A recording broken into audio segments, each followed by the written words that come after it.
Well, good morning and welcome to City Hall. We'll get started with the invocation. Reverend Jeff Hamilton is here. He'll lead us in the invocation from the podium. And I'll ask Councilman Larry McAtee if he'll lead us in the Pledge of Allegiance following the invocation. Would everyone please stand? Mr. Mayor, I'd like to take a moment of personal privilege, if I might. As a former elected official, I have a confession to make. I represented Midwest City for some 8 years, from 1986 to 1994. Now, those were difficult years, stressful times. But when I go campaigning, and I thought, the sun's awfully hot, do I really want to keep involved? I would do it. But then I'd knock on the door, and I would introduce myself, and they would say, well, we've got a problem with water. And I'd say, call your city council person. I go to another door, same thing, call your city council person.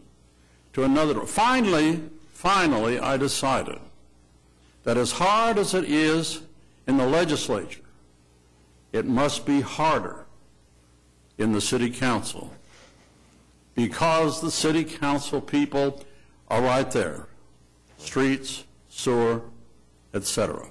So, my confession is that I never wanted to run for the city council. Not because I don't respect it, but because I'm not sure I would be up to it. And so may I say that in the universe of public service, the city council is the brightest light. And I thank you very much. Let us pray. O God of countless names and yet beyond all names, we are mindful that your presence encompasses each of our lives and saturates each of our hearts. Thus, we are all one.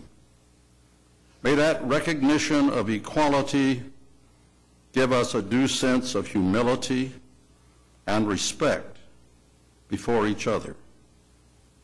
May we remember to salute the divine in our neighbor.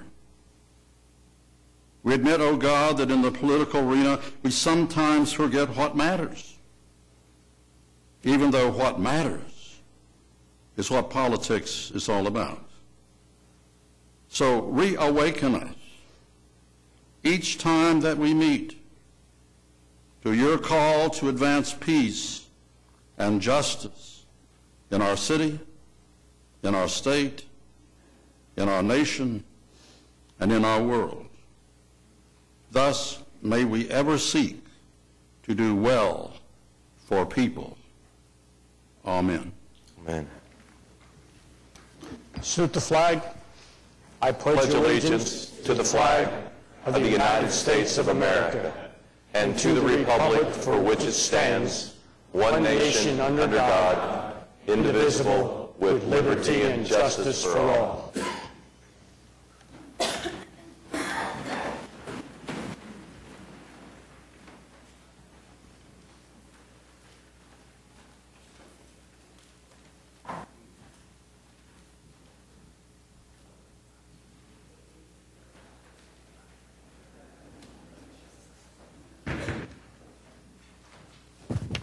We in Oklahoma City are very proud of our relationship with Oklahoma City University, and whenever they have a new performance going on, we try and get one of the students to come by and give us an advance sound of what that performance is going to be like. And this morning we have Aaron Kenevi is here. Aaron, if you'll come up.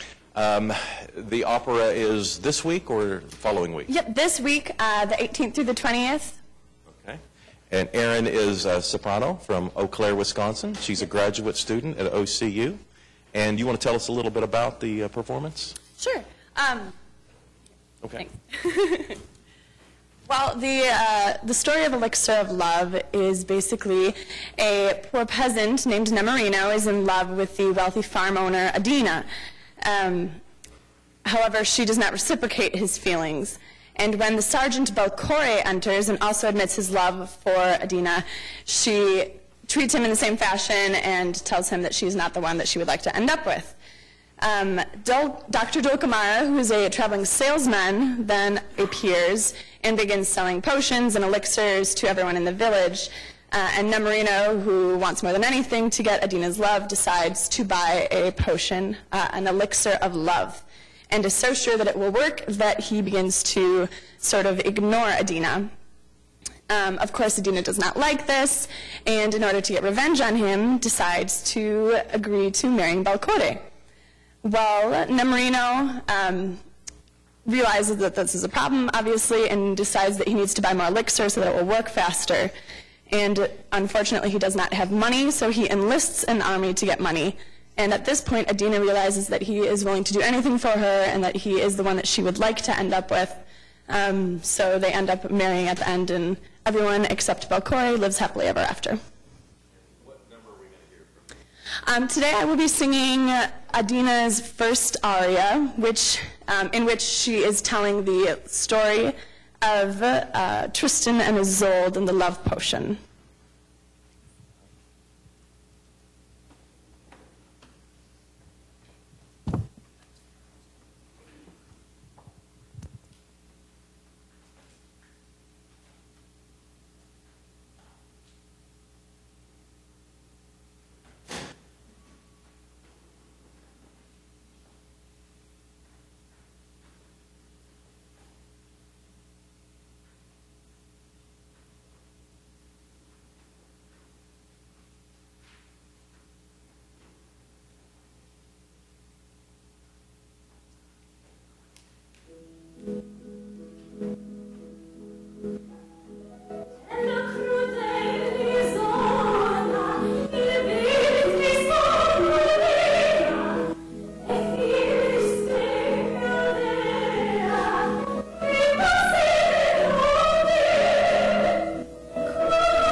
much. Erin Knieve of Oklahoma City University. Tell us again when the performance will be. Sure. Performances will be this Friday through Sunday, the 17th to 18th. And you can get tickets either online at okcu.edu or at the phone number. There are also cards out on the table that have the phone number and that website on there. Terrific. Wonderful. Thank you so much for coming down. Let's show our appreciation one more time.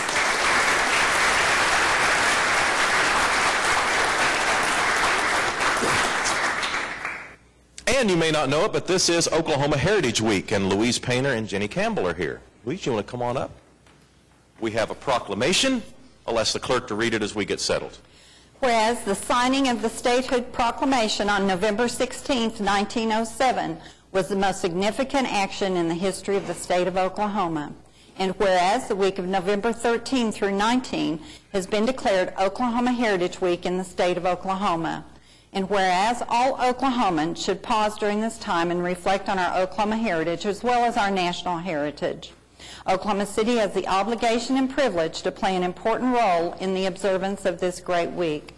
Now therefore, Mick Cornett, the mayor of the city of Oklahoma City, does hereby declare the week of November 13 through 19, 2011 as Oklahoma Heritage Week in Oklahoma City, and he encourages all citizens, families, clubs, churches, businesses, organizations, and schools in Oklahoma City to give personal attention to all special Statehood Day observances, to fly the Oklahoma state flag and the national colors, and to participate and sponsor programs, projects, and activities emphasizing the heritage of this great state. Let's show our appreciation to those behind the Oklahoma Heritage Week proclamation. Thank you very much, Mayor. It is my privilege to be here on behalf of the Oklahoma Heritage Association to receive this from you. And I have had the honor, the privilege, and the fun of chairing Oklahoma Heritage Committee for 30-some years, so there's never a dull moment. And I would ask all of you to remember that tomorrow, November the 16th, is Oklahoma's 104th birthday. So fly the flag, show your pride, and that's what Oklahoma Heritage is all about, is to preserve our history and to promote pride in the great state of Oklahoma. Thank you very much. Yeah. Louise, thank you. Let's show our appreciation again to Louise.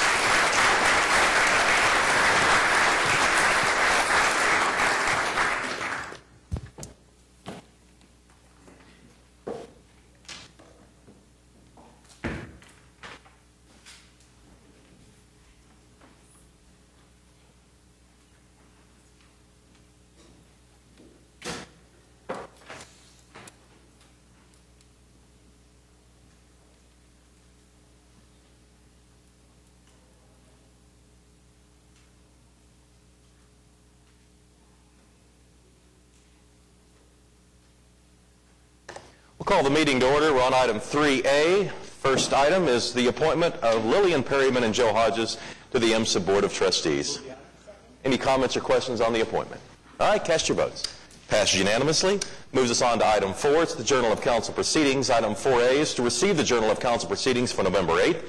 And item 4B is to approve the Journal of Council Proceedings for November 1st. Comments or questions on the Journal? All right, cast your votes. Passes unanimously. Item 5 is request for uncontested continuances. Mayor, I've got a few listed this morning on dilapidated unsecured on page 8. Under item 8D1B, 2225 East Park, we ask that be stricken. The owner is removed. And under item 8E1B, 2112 South Emco, we ask that be stricken. The owner is secured.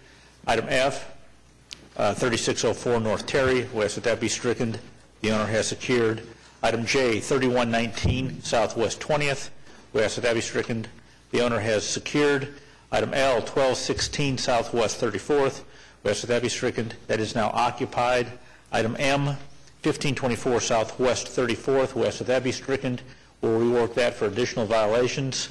Item O, 1201 Northeast 44th. We ask that be stricken. We need to re-notify on that one. And item Q, 805 Southeast 49th. We ask that be stricken. We will rework that as dilapidated. All right. Any other requests for uncontested continuances?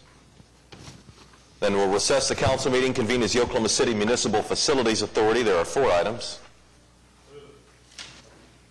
Comments or questions on the MFA? I did just have a quick question, if you don't mind, for the city manager.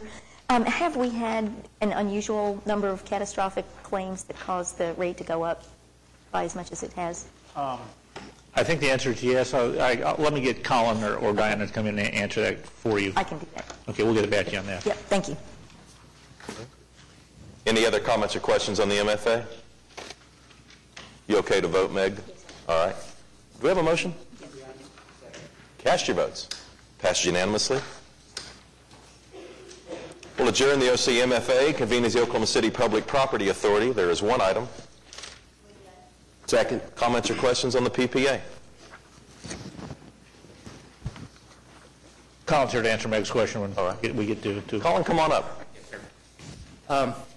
2 things are going on. The marketplace for stop-loss insurance in general is moving upwards, so we're unfortunately under the inflation hit for that. And we ourselves, we have 2 large claimants in the pool that have hit close to the $300,000 stop-loss threshold, and they are anticipated to cost us more in the next deal. So that's where we're coming from with that. Okay. We haven't changed that stop-loss number. We have not changed the stop-loss in 8-9 years like that. We've been at the $300,000 threshold. Okay. Thank you, Tom. All right, we're ready to vote the PPA. Cast your votes. Passed unanimously. We'll adjourn the OC PPA and convene as the Oklahoma City Environmental Assistance Trust. There is 1 item. Okay, comments and questions on this item in the EAT? All right, cast your votes. Passed unanimously. We'll adjourn the OC EAT and reconvene the council meeting with the consent docket.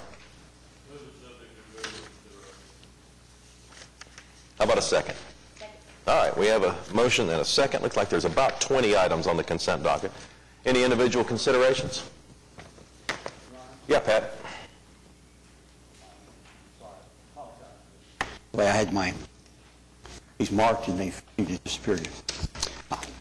Thank you. Thank you for your patience, Your Honor. My question deals with the item that is an authorization for more money to spend on repairing temporary repairs that our utilities have made. They generally do make a temporary repair, and then we have a contractor come back and makes the final repair sometime later. And I was wondering what the average time was between the utilities work and the actual repair effort.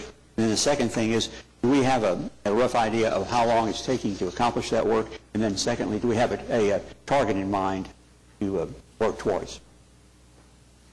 Thank you, Mr. Councilman. Eric Winger, the backlog that we have right now, and mostly this is due to a lot of the summer breaks that had occurred with water lines, is about 6 weeks. It's obviously something that we want to improve upon. And so right now it's 6 weeks from the time that the temporary patch is made until the permanent repair can be made. The contract that's on the agenda today is to add to that workforce, to add additional crews to get that to a lesser time. I would tell you that, our goal is something much less than that. I would think, within half that would be appropriate, but 6 weeks is too long. So your goal, Eric, if I understand, is roughly 3 weeks to get the permanent repair made? It's hard for us to say, and I wish I could give you a better answer today. I think our leaving for results goal on that is 4, Councilman Ryan, but let us check on that. 4 weeks? I believe that's it, but let me check on that and get back with you. Okay, thank you very much. Thank you, Your Honor. Sure. Any other comments on the consent docket from council? All right, we have a motion and a second. Cast your votes. Consent docket passes unanimously. Nothing on the concurrence docket today, so we move on to item 8. These are items that require a separate vote. Item 8A is to close an easement. It's in Ward 7. Skip, you okay with this? I am. I haven't had any objections to it, so I say we pass it. All right. Comments or questions on item 8A? All right, cast your votes. Passes unanimously. Item 8B comes to us from the Traffic Commission. Has to do with a 2-hour parking restriction in Ward 6. Meg? Thank you, Mayor. I think this may be one of those cases that we're going to see these things bouncing back and forth just a little bit. There was a request made by Film Row in 2009 to put time-restricted parking on here. A business owner has requested that we remove them on one side of the street between an alley and California.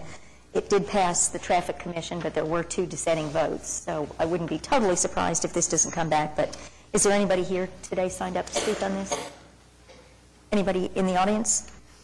No, hearing none, I think let's go ahead and I'd request approval of the item. All right, we have a motion and a second on item 8B. Cast your votes. It passes unanimously. Item 8C is a public hearing. This item would keep our retirement system in compliance with federal law.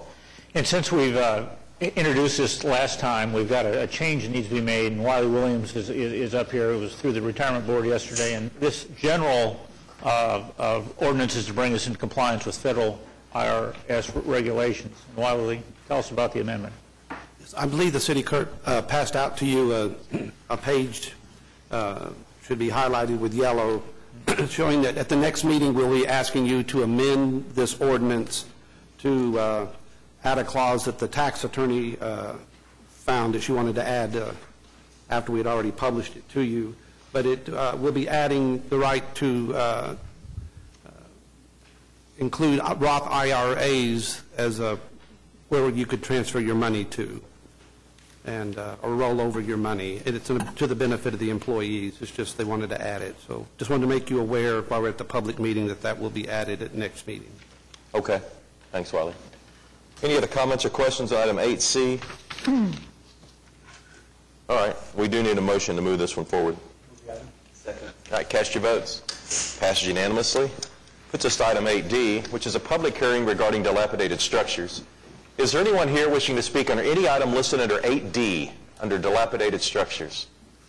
All right, Charles, looks like we're good to go. Got a motion and a second. Cast your votes. Item 8D passes unanimously. Item 8E is a public hearing regarding unsecured structures. Is there anyone here wishing to speak under any item listed under 8E on the unsecured structures list? Looks like we're clear again.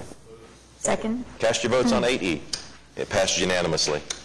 Item 8F includes 2 revocable right-of-way permits. The first is the Downtown Oklahoma City Incorporated's opportunity to host the mayor's Christmas tree lighting ceremony, which will be the day after Thanksgiving. It's in Ward 7. Skip, you want to make a motion on that one?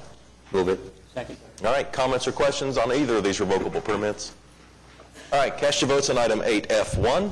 Passed unanimously. Item 8F2 is on behalf of the YMCA of Greater Oklahoma City, and it's to hold the 5K YMCA Turkey Trot on Thanksgiving Day. Move the item. Second. All right, we have a motion and a second. Anyone here from that organization? You are? Would you like to come up and tell us about it?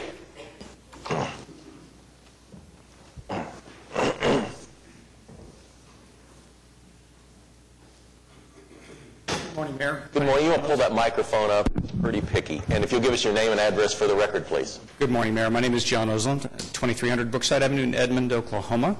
I'm with DG Productions on behalf of the YMCA for the 14th annual YMCA Turkey Trot.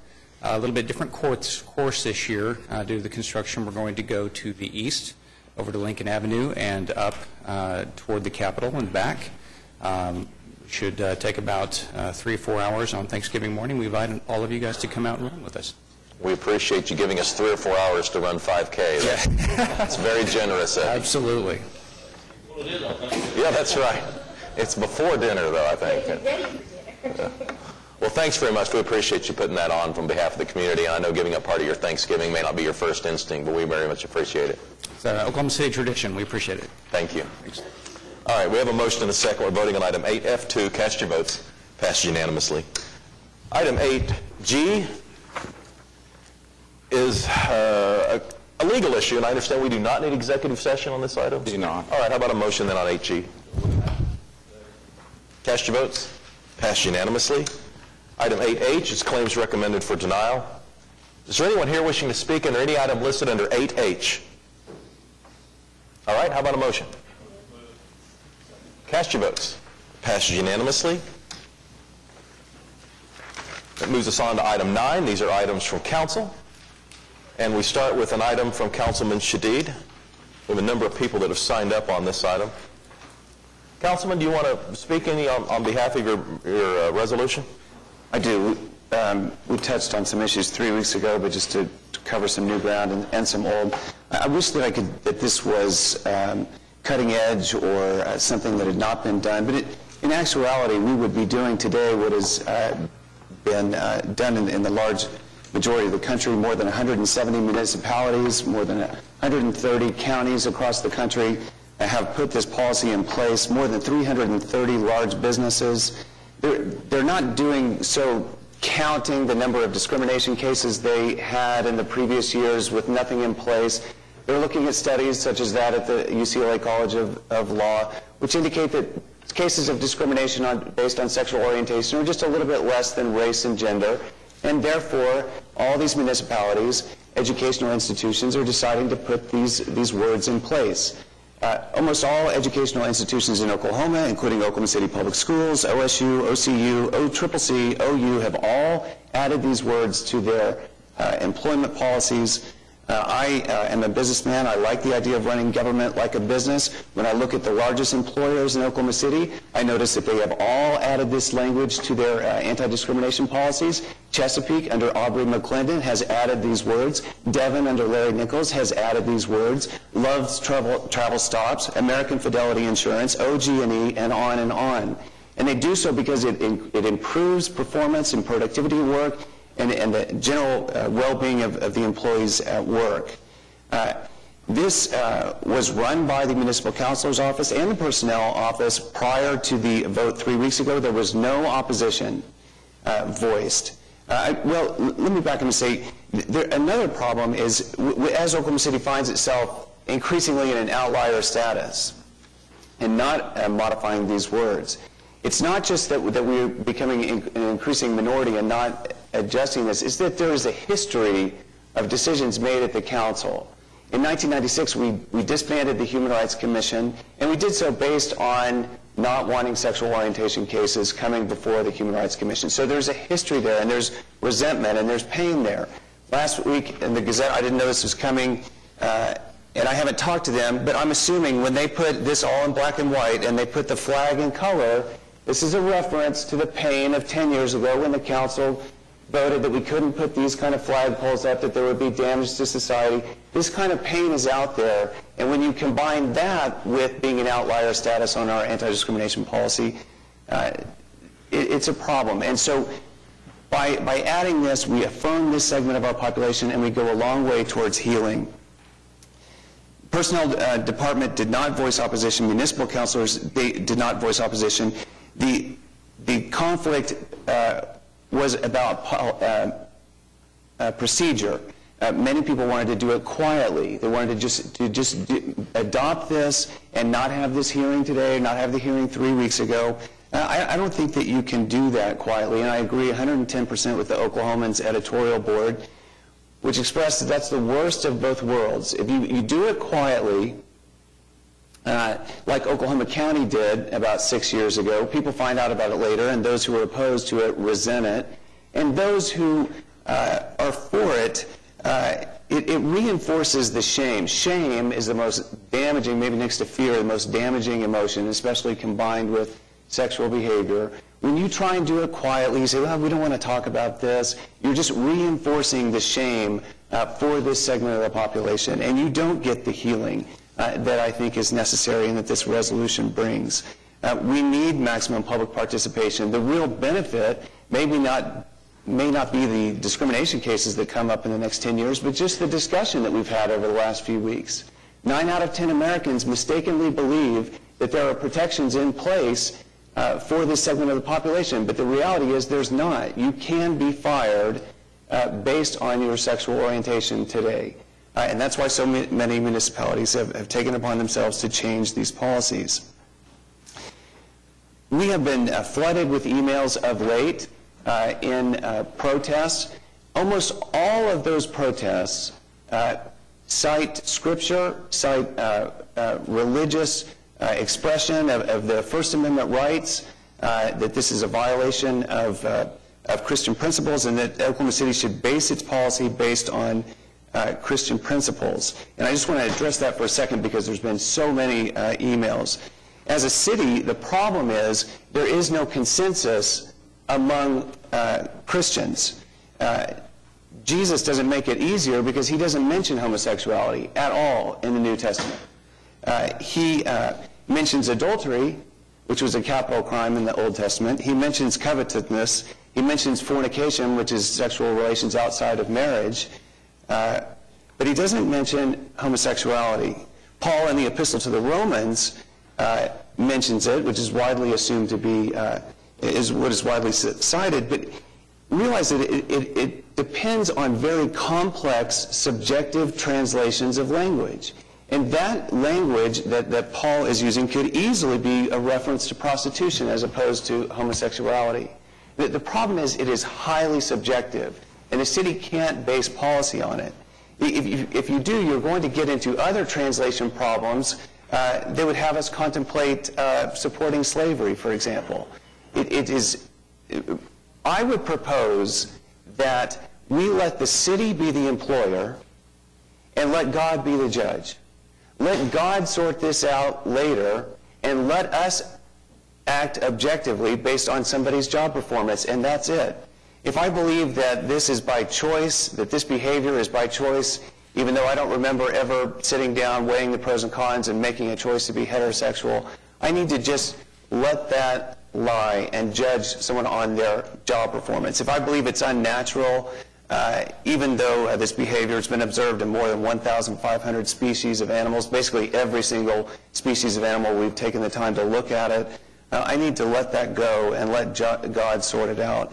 If I believe it's a sin, then I would look to the behavior of Jesus with his behavior with the prostitute. Simon of the Pharisees was a big shot. He knew all the scripture about how of sexual morality and what was a sin and what wasn't a sin. And he lectured to Jesus that you need to get rid of her.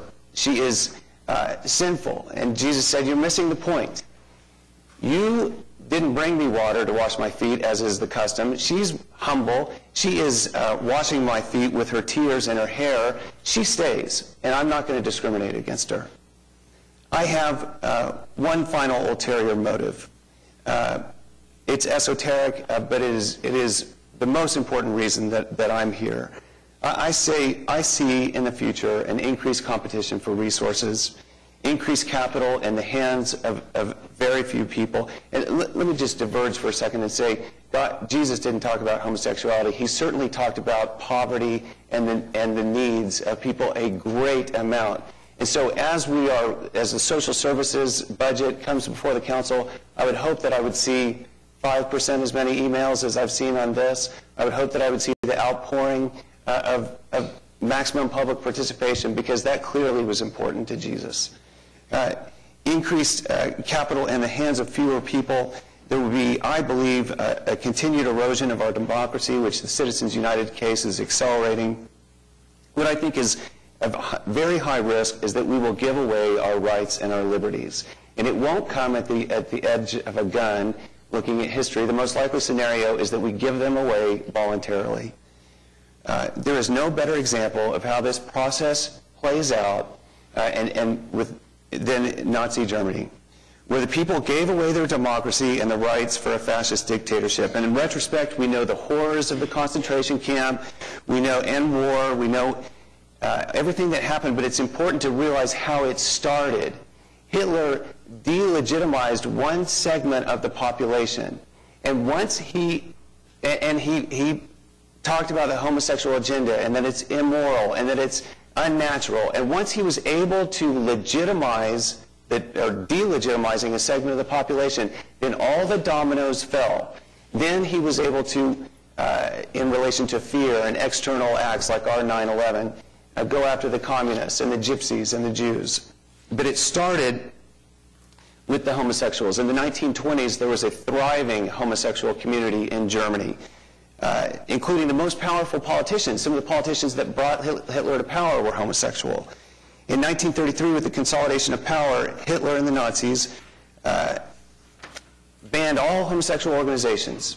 They grabbed the names of all the homosexuals and made them wear a pink triangle.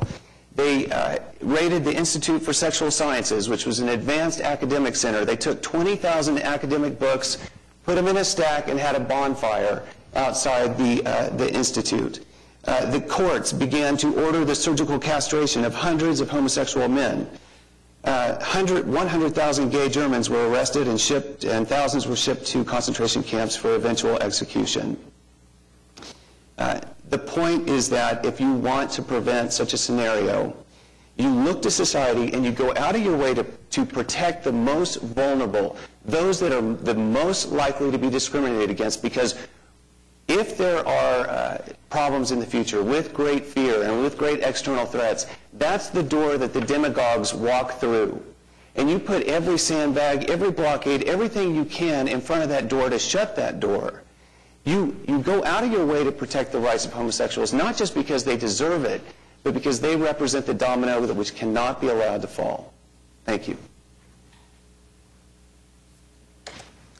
Comments or questions from council? We have a number of people that have signed up to hear. I'll give council the right to speak now, or they can wait till after others, if the general public has spoken before they want to speak. Anyone want to speak now? All right. As I mentioned, we have a number of people that have signed up to speak because of the sheer number. Skip, did you want to speak? Yes. Okay, go ahead. You know, I just want to say that I don't think there's nobody that could be more appreciative of the way and the unfair treatment and understand with pure heart, sympathy, and mercy for anyone that has been discriminated against in any shape, form, or fashion. And as I stated the last time this issue was here, I'm a descendant of people who was brought to America, not by choice, but literally enslaved and brought to a country without a language of their own, had to learn a culture of someone else, had to be treated less than a human being, 3/4 of a person by the Supreme Court's decision, chattel at one time, babies raped, removed from families, and at the same time, it has been that race of people that has fought for every civil right and civil liberty that the Constitution of the United States and the articles and the amendments now bear. I didn't come here for preaching this morning about what the Bible says. And I think this is where we cross over in reference to what this whole issue supposedly was about. And I'm offended for anyone to try to place an act of treatment, wrong or indifferent, as if we have been the cause of it. I have asked for the research in reference to this issue.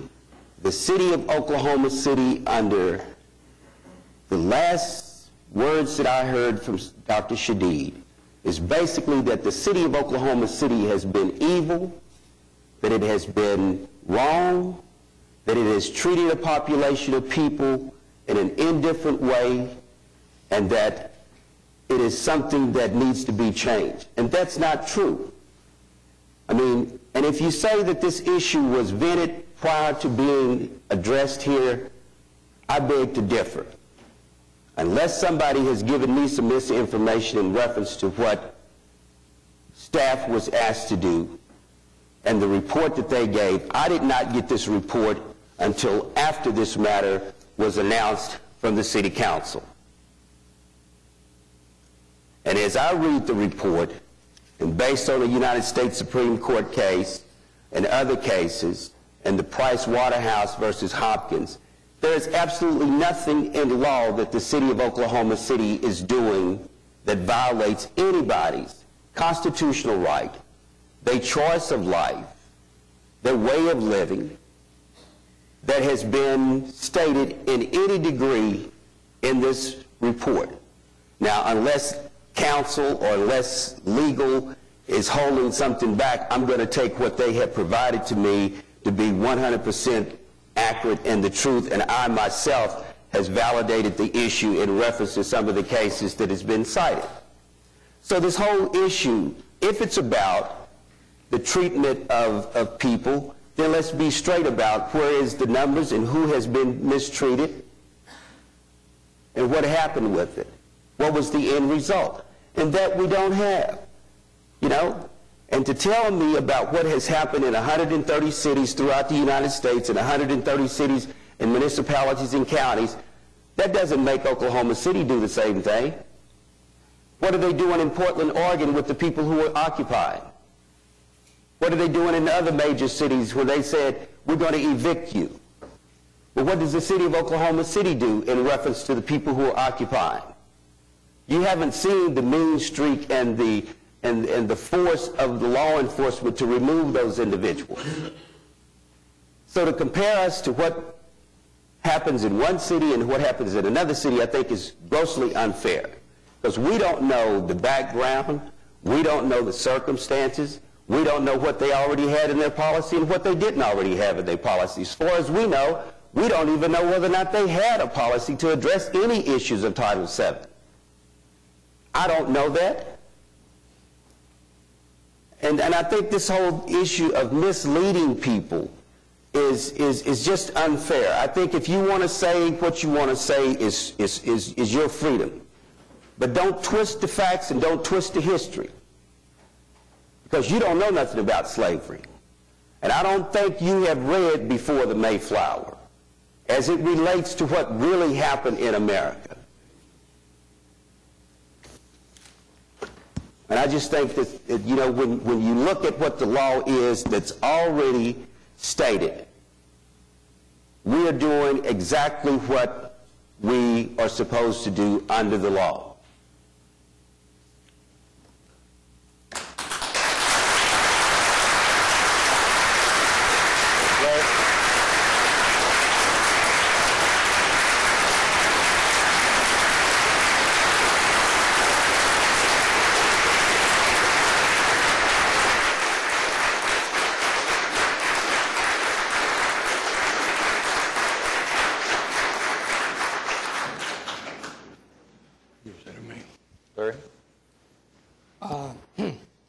I have given out to my fellow councilmen before the meeting today what I call a Ward 3 position paper.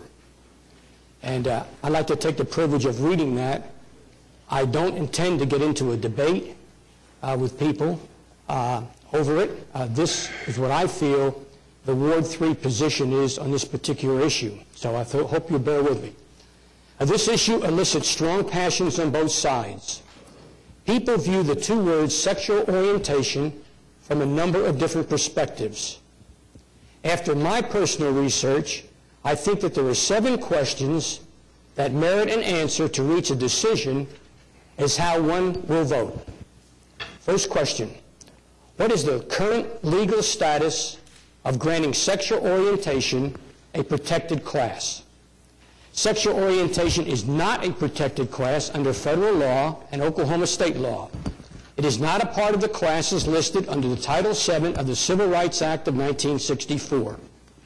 The United States Supreme Court has never decided this question, nor has it reversed a circuit court decision which rejected a claim that sexual orientation is a protected class. Congress, since 1994, in attempts to pass legislation on employment non-discrimination, has repeatedly rejected efforts to extend Title VII to cover sexual orientation. Question number 2, what is the problem in Oklahoma City that we're trying to solve? Recent examinations of Oklahoma City have shown that it is a thriving municipality with much to be thankful for. It would be foolish to jeopardize our success without a proven need for doing so. Up until this point, there has not been a problem that the current personnel policies have not been able to resolve. The current city personnel policies have created an environment that has effectively prohibited discrimination and harassment in our workplace. Question number 3, Are there any risks that could result from adding these two words to our policy? We cannot in good conscience risk financial resources.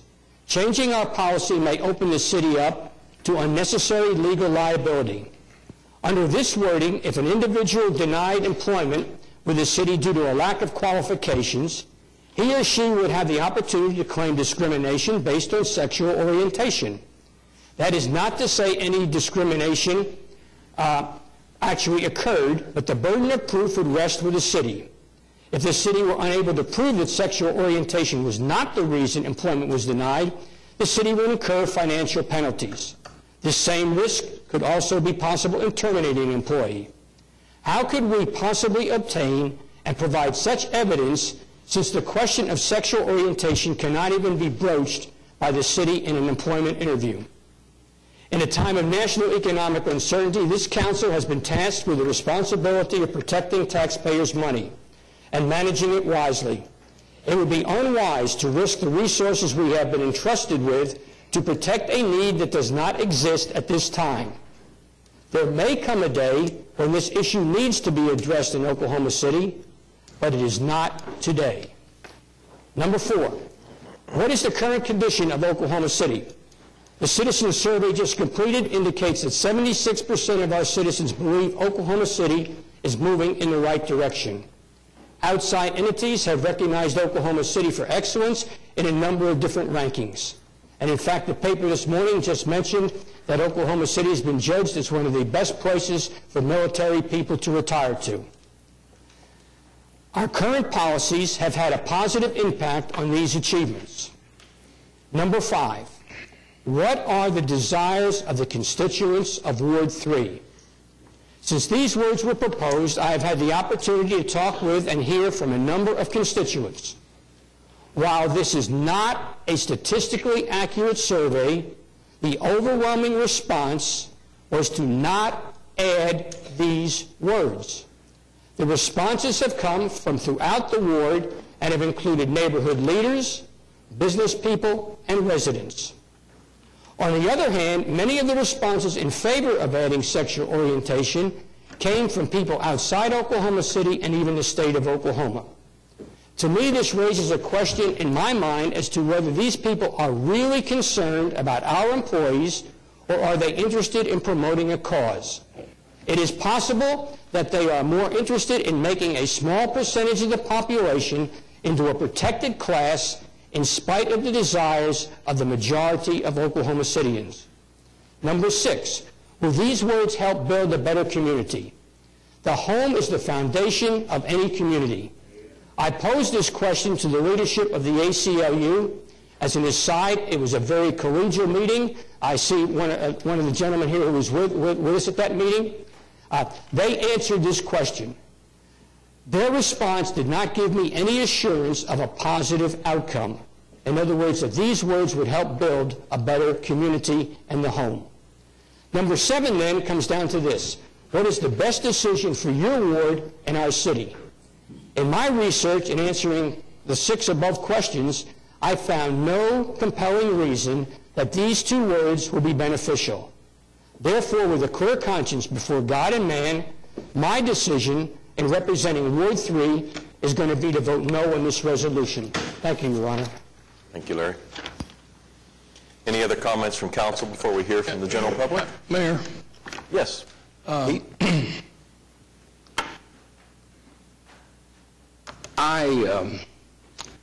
If Councilman Kelly is offended, I'm disappointed. The idea that you can turn your back on the history of what's happened in Oklahoma City and say it didn't happen or say it's not the way it is a disappointment to me. What Councilman Shadid said about the history of this is absolutely true. There's no question about whether it's true or not. The city of Oklahoma City paid a substantial judgment for its homophobia some time ago. So it's not true that Oklahoma City does not have a record of actually officially offending people that they had no business offending. That's not so. I listened to and both these colleagues that have commented today, I have a great deal of respect for. I'm pleased to be on this council with. But I will tell you that I've had just the opposite reaction to what I've received. Most of the information that I've received from people that are opposed to this are from outside Oklahoma City, and I can see some of you out there that I know don't live in Oklahoma City. So my reaction have been just the opposite. I think it depends, when you ask a question about this, it depends on how you ask the question. And I suspect if I took a poll in my ward, I could figure out a way to get it to say whichever one I wanted based on how I asked the question. That's the art of being a good pollster. You learn how to ask the questions to get the result I want. I've got some very, very nice letters from people in my ward that I have a great deal of respect for, that urge me to vote for this. This doesn't have anything to do with what my personal preference is. It has to do with whether or not we're going to be fair to those that, as Councilman Shadid so eloquently put it a while ago, see a different view for themselves. I, too, had never sat and decided I was going to be heterosexual. It just never occurred to me to be anything else. And I suspect that's the way it is with people that are not heterosexual. I just can't believe that the pain and the difficulty and the discrimination, if you will, probably, in my opinion, the most discriminated people in this country is this community. If you think it's not so, you just have to look around. I mean, it is with us everywhere, that kind of discrimination. So to say it doesn't exist because I don't do it doesn't mean it doesn't exist. It's there. It's there every day. We see it all the time. And so I'm both, I'm offended myself that I would hear what I'm hearing. I do believe you can control this however you want to control it, and I think most of us are going to vote the way our hearts tell us to vote. And it doesn't have very much to do with external factors. I think we're going to vote. All of the 9 of us that are up here have had experiences in our lives. They're going to tell us which way we're going to vote. I appreciate everybody being here. As Ed says, I wish you'd be here on the day that we approve the social services budget to take care of the poor and the hungry and those people in Oklahoma City. I'd like to see this council full of people saying, I want you to spend more money on that. So we're going to go on with it. We're going to hear a lot of rhetoric this morning, but I'm convinced that most of us know what we're going to do today.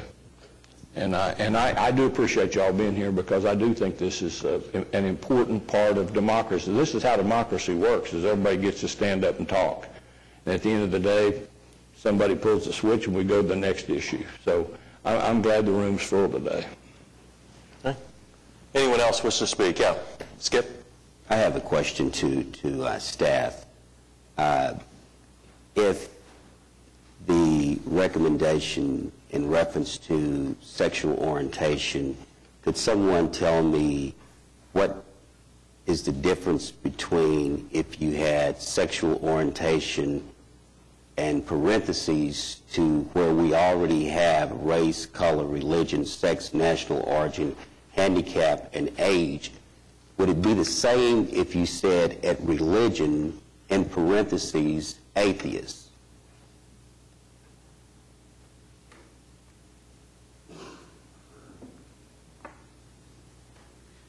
Well, I'm not sure I can answer your question. If it's geared towards the language in the proposed amendment to the personnel policy where we include the parenthetical phrase to include sexual orientation.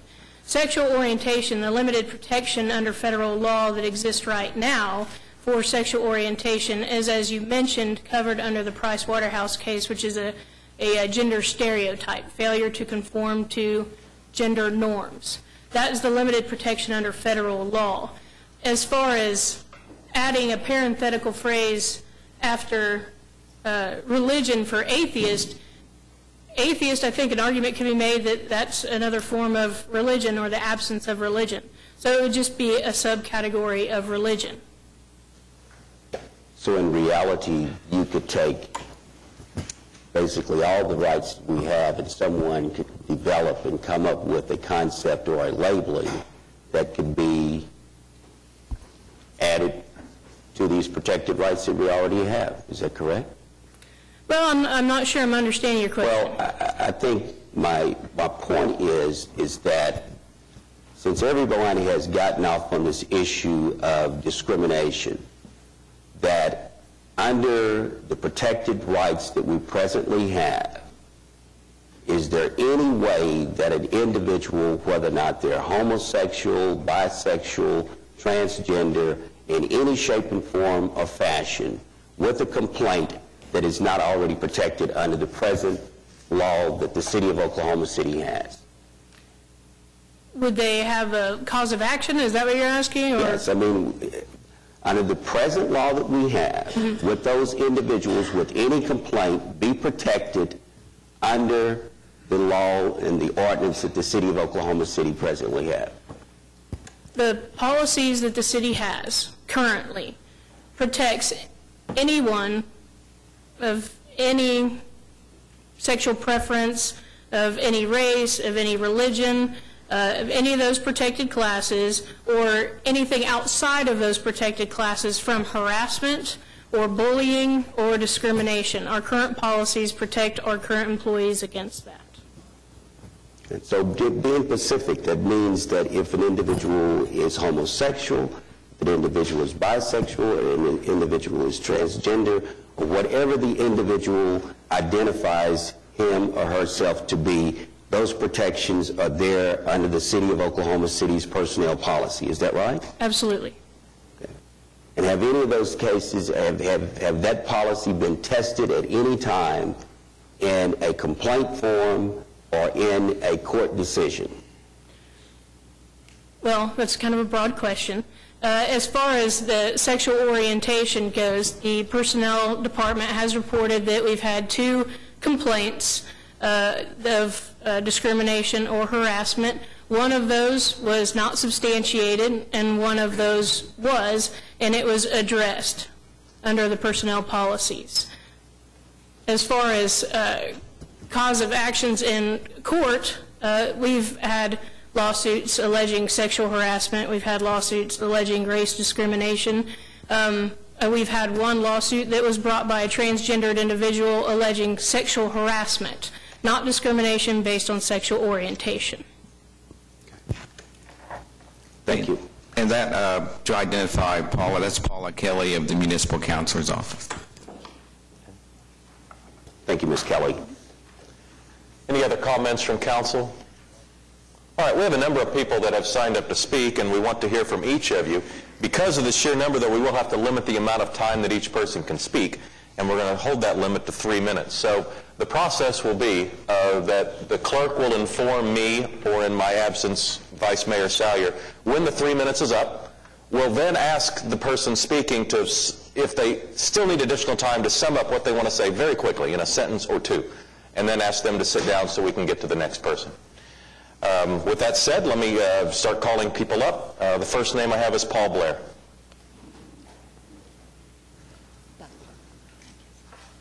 And Paul, I will need your name and address for the record, please. Paul Blair. I'm a citizen of the greater Oklahoma City area community. I live in Edmond, 4325 The Ranch Road. I'm pastor of Fairview Baptist Church. First of all, it was interesting hearing Ed Shadid's exposition of the Bible. I wish I had time. I would like to be able to respond to that. But because of 3 minutes, I don't have the time. Mr. White, I appreciate your opinions. If you are that offended by citizens of other communities coming to Oklahoma City, then we can certainly shop in our own communities as well. However, your decisions in the greater Oklahoma City area will affect all of us. Number 3, regarding social services, the Bible very clearly outlines the particular realms of charity. If I give my money away, it's charity. If the church gives money away, it's charity. When the federal government, state government, or city government takes my tax dollars and redistributes them, that is not charity. That's not a realm of their responsibility, according to the Bible. But that just being said in passing. 3 things briefly about this particular issue. Number 1, it's unnecessary. As was noted, there's only been one alleged case of discrimination within the last 12 years. We don't have a major problem here. Number two, why are we creating a special class of protection for someone's behavior? We're not talking about civil rights. This is not a gender, or this is not a race. This is protecting someone's behavior. In all studies, whether Kinsey's, whether Masters and Johnson's, say that homosexuality is largely a learned behavior. Number three, don't forget the T in GLBT. The GLBT community, gay, lesbian, bisexual, and transgender, act as one. The transgender, what are you going to do when you pass these kind of policies? Excuse me, mouth's dry. And all of a sudden you've got Jim in accounting that decides he wishes to wear a miniskirt to work one day. Well, are you going to discriminate against him and send him home? What are you going to do when Officer Jones decides that he wishes to take a shower in the women's locker room because he's feeling like a woman that day? And by the way, what about the rights of that Christian woman, or even the Muslim police officer, as I see Muslim community represented in the chambers this afternoon or this morning? What about that woman's rights when she has to go to the shower and find some hairy-legged man in there wishing to shower with you or with her, and you all will not run the risk of discriminating against his civil rights, supposedly? Excuse me. Anyway, that's all I had to share. I hope that you'll consider those things as have far-reaching consequences. Thank you. Thanks, Paul.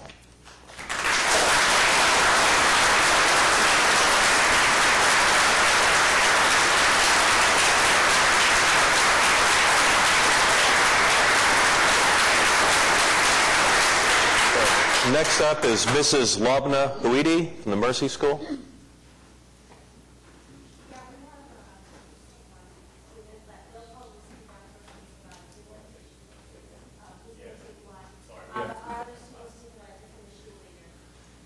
I'm not sure if I understood that. I'm sorry, we have 2 reps from the class, so I'm going to speak late. I think one other one's going to speak a bit later. They're under the same name, so we didn't and who are you?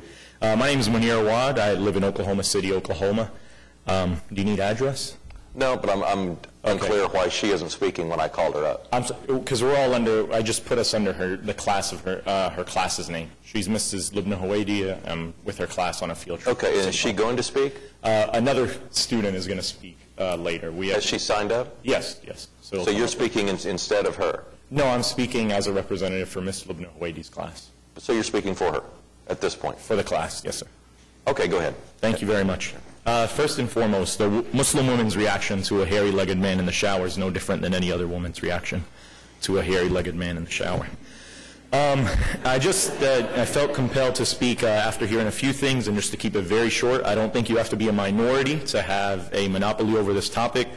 I'm not necessarily the descendant of slaves here, but I come from a religious community that has been targeted by the state recently and does understand the need to protect certain communities from a majority. The idea that protecting a minority against majority rule as being some type of outside agenda is not a problem that I see fit to bring up. That's exactly what we need in our democracy. We do need protections for minorities. And I just want to say that we brought this class here today to sort of help them understand what our government is about, what local government is about. We're hoping to help them see an example of how our community will stand up for justice and stand up to defend a minority. Again, coming from a community that was targeted in the 2010 elections, targeted by all our majority of state legislatures, and had an amendment passed that actually demonized our community. So we understand that this is not about particularly discussing whether the LGBT community is right or wrong with what they do. We are a conservative community. We definitely have strong religious beliefs that would align with many people in this room, but we also understand the importance of law. We hope this city council will stand up for justice to protect the minority. We are a minority group that has needed this protection. We've reaped the benefits of this protection, and as someone that files many EEOC complaints, I also want to say people can't just get fired and say I got fired because of my race, religion, or sexual orientation.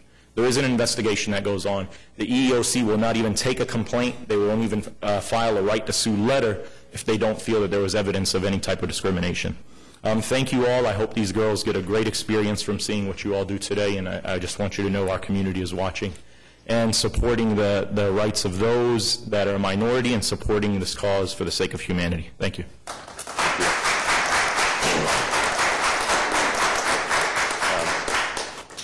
Emmett F. Clark.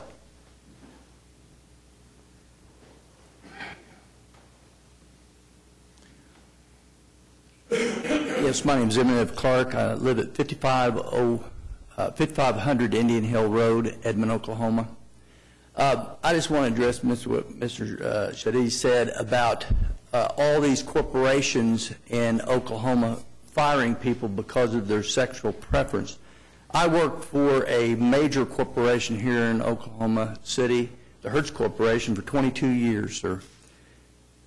During that time, I was the head of human resources over 2 of their facilities. The practices that we practiced followed the federal guidelines as far as about discrimination. There was never, in 22 years that I worked with the Hertz Corporation, of any of our facilities firing anyone for sexual orientation. As long as individuals are doing their job, coming to work, and performing like everyone else, we had homosexuals working in our workplace in every facility here in Oklahoma City and around the world. So therefore, what you said, sir, was incorrect. Now, there may be some companies, 1 or 2 here and there, that may have done that. But the major corporations you're talking about follows federal guidelines. We don't need extra guidelines like Brother Paul said that's going to affect us no matter where you live here in Oklahoma. That's all I have to say. Thank you. Thank you very much, Emmett. Appreciate your comments. Next, we have Jim Huff. Thank you, Jim, and if you would please give your name and address for the record. My name is Jim Huff. My address is 6912 South Harvey Place, Oklahoma City. I'm a constituent of Councilman Greenwell, and I wish to make some comments concerning the reality of civil rights. It's not limited to just specific individuals who have been hurt. This is to be an effort at being fair and just with everyone who belongs in that society, who participates in that society. My question to you, or my comments to you, have to do with those who are speaking in opposition to this. I have received emails from a number of different groups who are coming from a Christian perspective. They're using biblical passages as their justification for the opposition to this. I remind you, this is a secular body speaking on behalf of a secular city that happens to have many people of faith who live in it and many people of different viewpoints who live in it. Oklahoma City's non-discrimination policy is a positive action for today's very complex society. From time to time, the policy must be revised and updated to further guarantee the rights of all those living in Oklahoma City. Women were not always considered equal. The various religious faiths were not always considered equal. Those who are handicapped were not always considered equal. Those have gradually been added to this understanding of non-discrimination. There is no rational reason to oppose the inclusion of sexual orientation in the policy's language. Most of what you hear have a biblical or a scriptural basis to it. Those who are opposing the inclusion of the new language are already included in the protection of the policy. Some within the religious faith community are being very, and this is my term and I sincerely believe it, are being very hypocritical when they argue that the new language is not needed. They quote, "All citizens have equal protection under our Constitution." They maintain we do not need to create a special protected class. Using that logic, the inclusion of a person's religion as a protected group is unnecessary and is a special protected group. I urge you to support the inclusion of the proposed language in the existing policy. I hope that you will look beyond the irrational, the selfish, the unreasonable argument from many in the religious faith community. Respectfully, I am active participant in my Christian faith community, and I again echo, there is no monolithic Christian viewpoint here in Oklahoma City. There are many, many different viewpoints on almost every topic. My faith is too important to be compromised by selfish and untruthful arguments. James A. Huff, 6912 South Harvey Place, Oklahoma City. Thank you for your time. Thank you very much, Mr. Huff. Next, We have Vema Santo. Do we know who that is? At 1213 Summer Drive in Norman. Anybody? Perhaps not. We'll move on. Robert Lemon. Mr. Lemon?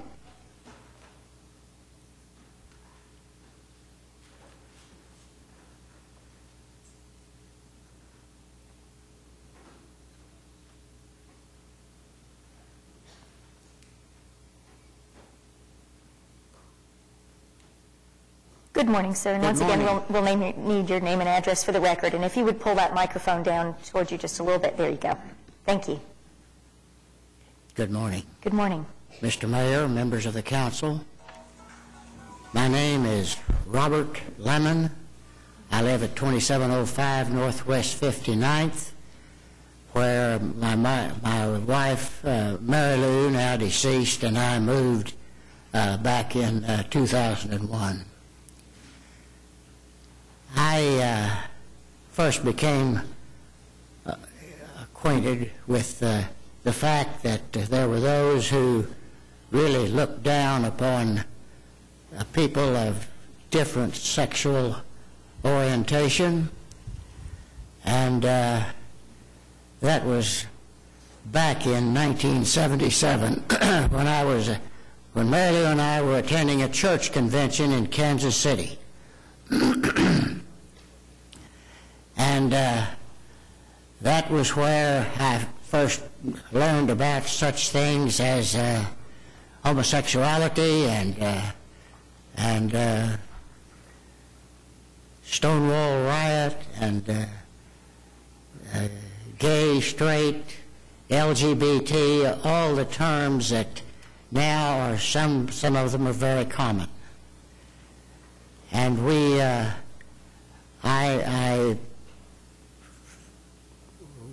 got very involved in that because Mary Lou and I both felt that it was unfair to show any discrimination or bigotry towards any minority group. But you know, things go on, life goes on, and today I stand here, I'm 82 years old, I'm the father of 5 children, 3 straights and 2 gays. And I love the gay children just as much as I do the straight children. And that's the way it's been in our family. We have no internal strife between people of different sexual orientation. That's true with my brother's children, my children, all of them. I stand here today, I'm totally convinced that there is nothing wrong with homosexual people. They're not broken, and they don't need fixing. But what does need fixing is the attitude of a lot of straight people with respect to gays. I am very, very much pro-gays. I probably know more straight people than I know gay people and regard them as close friends. Mr. Lemon, the 3 minutes is expired, so if I could ask you to just wrap up with one quick sentence, I certainly would appreciate it. Your time is up. Okay. Okay. Well, if I were to say a prayer today, I would close it like this. I pray to God the day will come when people will respect all of God's children, not just some of them, but all of them. Thank you, Mr. Lemon. We appreciate you coming forward. Thank you very much.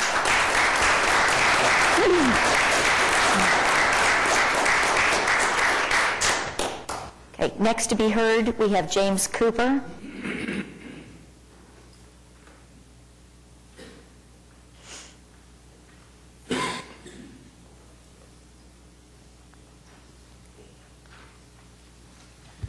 Good morning, everyone. Good morning. James, name and address for the record, please. James Cooper, 2804 North Robinson. Forgive me, I'm fighting an ear infection, so if I sound like I'm in an echo chamber, I'm so sorry. I had some prepared statements here, but I have to say, I've been sitting around watching and really listening intently to all the discussion here today, and I actually really would like to look at everyone in this room right now, all of you, because what I've seen today is us divide ourselves up into tribes. We nod in approval to the person we agree with. We nod in disapproval to the person we disagree with. And we do this before we've ever even had a moment to hear what that other person is wanting to say to us. Do we not listen to each other anymore? Are we not all Oklahomans here? Are we not all here to have our voices heard, to have conversation, to have dialogue? We are not tribes. We're not Christian versus gay. We are human beings. This must stop. Ed Shadid, who I'm in his ward, and I'm so sorry to go from the script. I just, from listening to people today, this is what I feel. I wrote that story in the Gazette. I spent this summer researching the history of harassment and discrimination towards this city's gay and lesbian population. To my Christian friends, if you've not read this article yet, please do, because it was stuff I didn't know existed in this city, in this state. When I was in the third grade, some kids came to my house, friends of mine, with some people I didn't know, asked me to come outside and play. Right around the corner, they had amassed a group of larger kids to beat me up. And I promise you there was no other reason, because it was stated over and over and over again. Faggot, gay. It wasn't nerd. It wasn't atheist. It was gay. That's why they attacked me that day. When I did that research and I learned that in 1969, one man was arrested in this city for going to a beer bar, kissing his 3 friends on the neck. And when he walked out of that bar, the cops were there. And they arrested him and put him in jail. And the only way they could arrest him was because in every state across this great nation of ours, in every state, what was called sodomy was illegal. And thus you could be prosecuted for it. Ladies and gentlemen, that's not right. And he went to jail for it. 10 years later, this club over on Northwest 39th and Penn, and this is documented in the Gazette, people were beaten with batons by police because they were gay. Beaten, and this is documented. This is in the Oklahoman. This is in police reports. My friends, we've come a long way. Sum it up, please. Oh, absolutely. We've come a long way. But today we come here to turn the page on injustice. We are not the victims of history, but its makers, and we must stand up for what is right, and we must start listening to each other and have a dialogue, and I hope I'm here to help foster that. Thank you all so much for letting me do this. Thanks for your comments. Eric Rogers.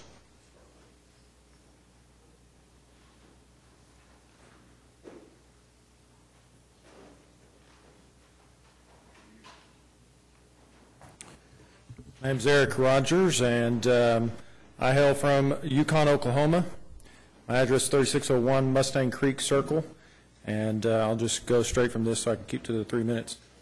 Though I hail from Yukon, Oklahoma, it is in Oklahoma City where I do most of my business, and my life is spent. Whether I come from Yukon or I would come from Guthrie, Pauls Valley, or Tulsa, I would say that we have a responsibility as citizens to speak on behalf of the whole. Lack of speaking out is why the U.S. is in trouble today, and the abuse of power so crumbled and harmed the sovereignty of this great nation. First of all, thank you for hearing me. Unfortunately, Mr. Shadid, and I hope I pronounced your name right, I am only allowed 3 minutes, but you have had much more than 3.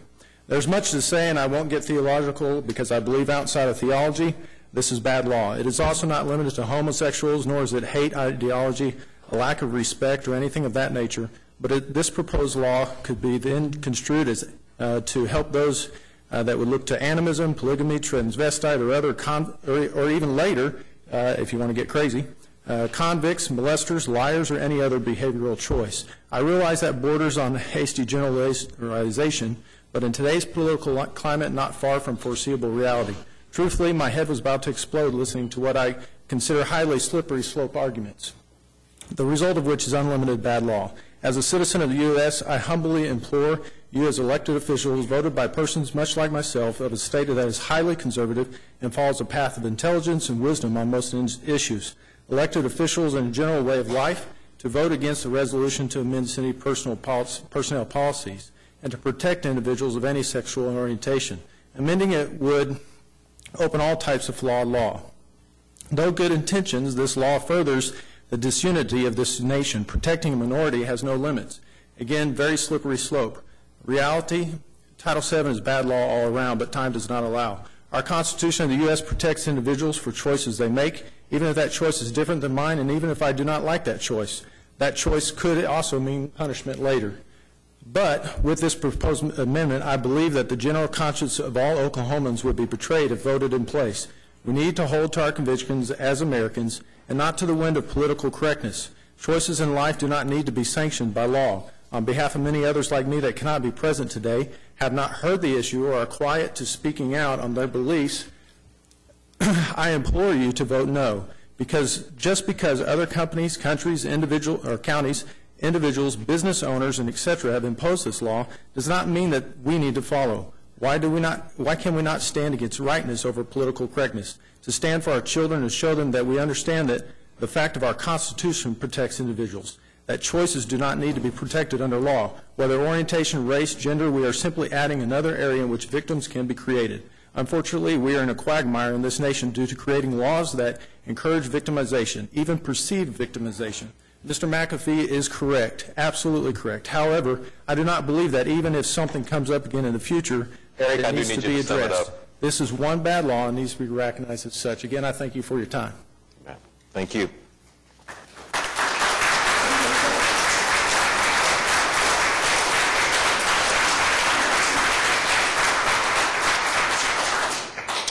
Ryan Kiesel.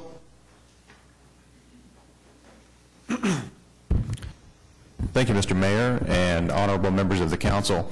Ryan Kiesel, 1011 West Wrangler Boulevard, Seminole, Oklahoma. I'm here speaking on behalf of the ACLU and its many members in the Oklahoma City area as its executive director. I'd like to begin first by responding in part to what Councilman Kelly had said with regard to protections embodied in the Constitution, and in particular the Civil War amendments that were passed immediately following the Civil War. But many scholars, and in particular constitutional scholars, realize that those amendments and their full promise weren't realized, and I would argue that they're still not fully realized, but weren't realized until nearly a century later when the Civil Rights Acts were passed. And I would say that this constitutionally organized body here has that same prerogative to pass laws to help rights and the liberties that we all anticipate be more fully realized by everyone.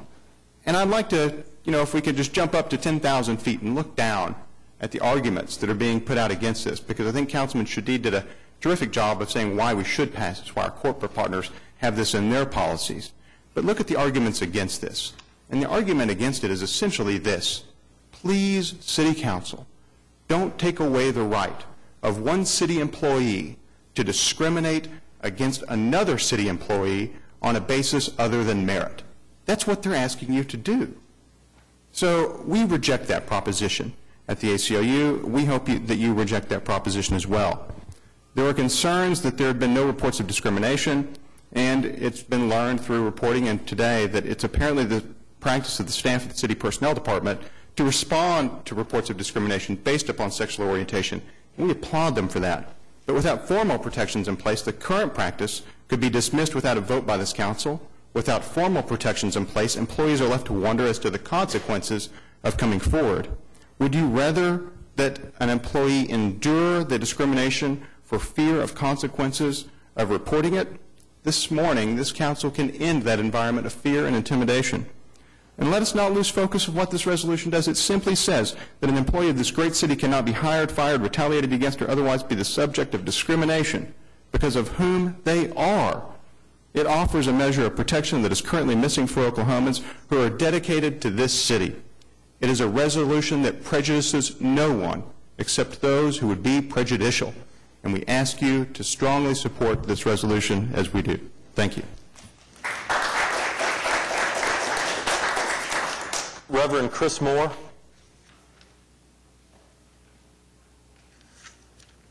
Chris Moore. Okay. Tom Vineyard.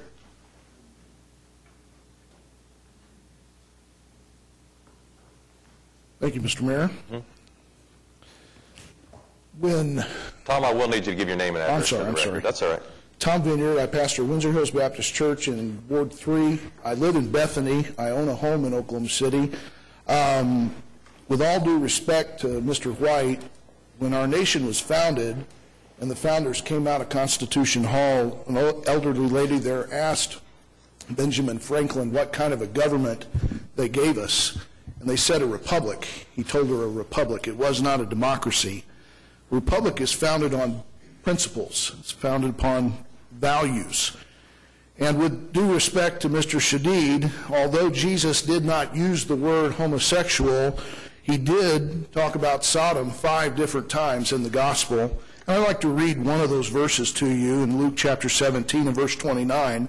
But the same day that Lot went out of Sodom, it rained fire and brimstone from heaven and destroyed them all. And if God is the judge, and he is, he was, and he will be, that's something that needs to be taken into consideration in making this vote. Let me give you some statistics. I sent this to you in email form. I hope that you received it. While there are only 2% to 3% of the population that are homosexuals, they account for 60% of all syphilis cases. Homosexuals account for a disproportionate number of hepatitis cases in North America, 70 to 80% in San Francisco, 66% in New York, 56% in Toronto, 42% in Montreal. I don't think that's what we're looking for when we're looking to other cities to keep up with them. Depending upon the city, 39 to 59% of homosexuals are infected with intestinal parasites, common in third world countries. Again, I don't think that's what we're looking for when we look to other cities. Judge John Martaw, Chief Magistrate of the New York City Criminal Court, stated homosexuals account for half the murders in large cities. Again, is that what we're looking for? Captain William Riddle of the LA Police Department said that 30,000 of the sexually abused children in Los Angeles were the victims of homosexuals. Again, is that what we're looking for? Homosexuals commit more than 33% of all the reported child molestations in the U.S. Many homosexuals openly admit that they are pedophiles because they cannot naturally reproduce. They resort to recruiting children. The homosexual group North American Man and Boy Love Association, NAMBLA, is a child molesting homosexual group whose cry is sex before 8, before it's too late. The Lesbian Avengers, another group, prides itself on trying to recruit young girls. Now, Mr. Shadid, several months back, they had the Gay Lesbian Pride Parade, and I'd like to give this to each of the council members, if you would please. This is what Mr. Shadid put into that, and I'm curious to know if you are receiving backing from them for this promotion of this, and if so, isn't that a conflict of interest? Tom, we have 3 minutes if you'll sum up your remarks. Has there been an economic study done on this, on the impact of this, if lawsuits are brought later on because of this? Folks, you're making a decision that will bring down God's judgment on our city if you vote in favor of this. Thanks for your time, Tom.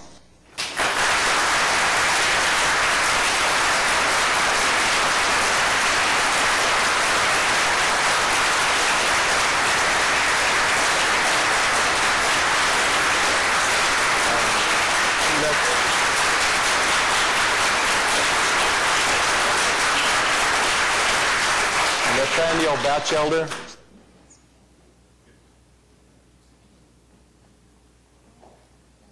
Thank you, Mayor. I am Nathaniel Batchelder. I live at 2912 North Robinson Street in Oklahoma City, and I represent today the Central Oklahoma Human Rights Alliance. A great city is known not just for its skyscrapers, but also for how it protects its minorities. This amendment is political only because some are using scriptures to protest that being gay or lesbian is a sin rather than a characteristic. The scriptures have been misused before. For 200 years, scriptures were used in this country to defend slavery. It's in the Bible, must be okay with God. For another 100 years after that, scriptures were used to defend racial segregation. And America actually considered a constitutional amendment to ban interracial marriage. So who should we listen to? Well, sexual orientation, whether one is gay or straight, has been declared a normal human characteristic by the American Medical Association, the American Psychiatric Association, the American Psychological Association, and the National Association of Social Workers.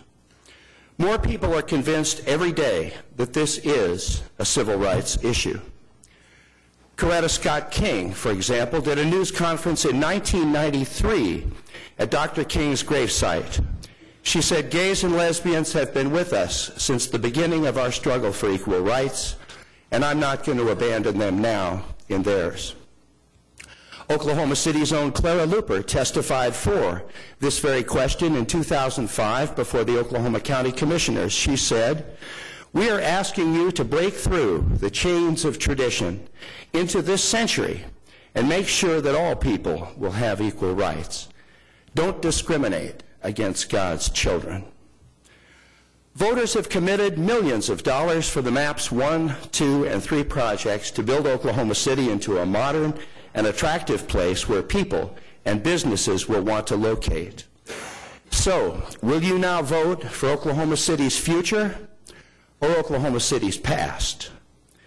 I leave you with the motto of the Central Oklahoma Human Rights Alliance. Diversity means business. Thank you.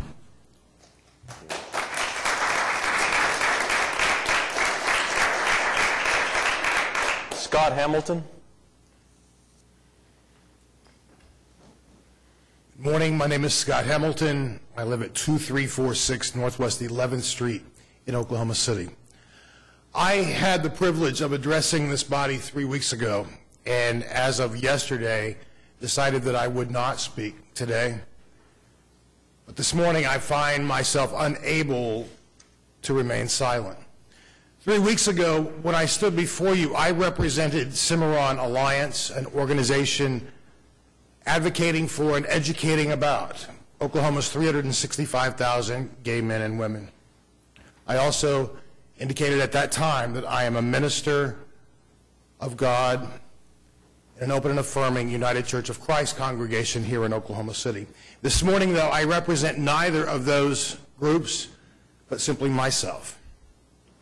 The things that I have heard here today sadden me, anger me, and make me more than a little afraid. To say that we are simply following what the law requires, Councilman Kelly, is not good enough, because for too long the law allowed for the discrimination of people of color in our society. Councilman McAtee, you did ask me the question, what's the foundation of society? And I answered that. I'm sorry it wasn't to your satisfaction, but I said the family. I also talked about my family. And perhaps my family doesn't count as much as yours or those families also represented here today, but it matters to me.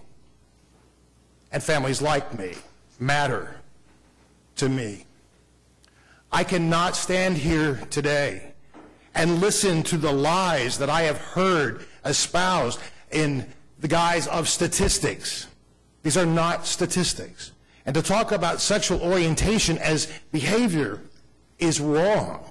According to all accepted science today, one cannot change one's sexual orientation any more than one's eye color or right-handedness.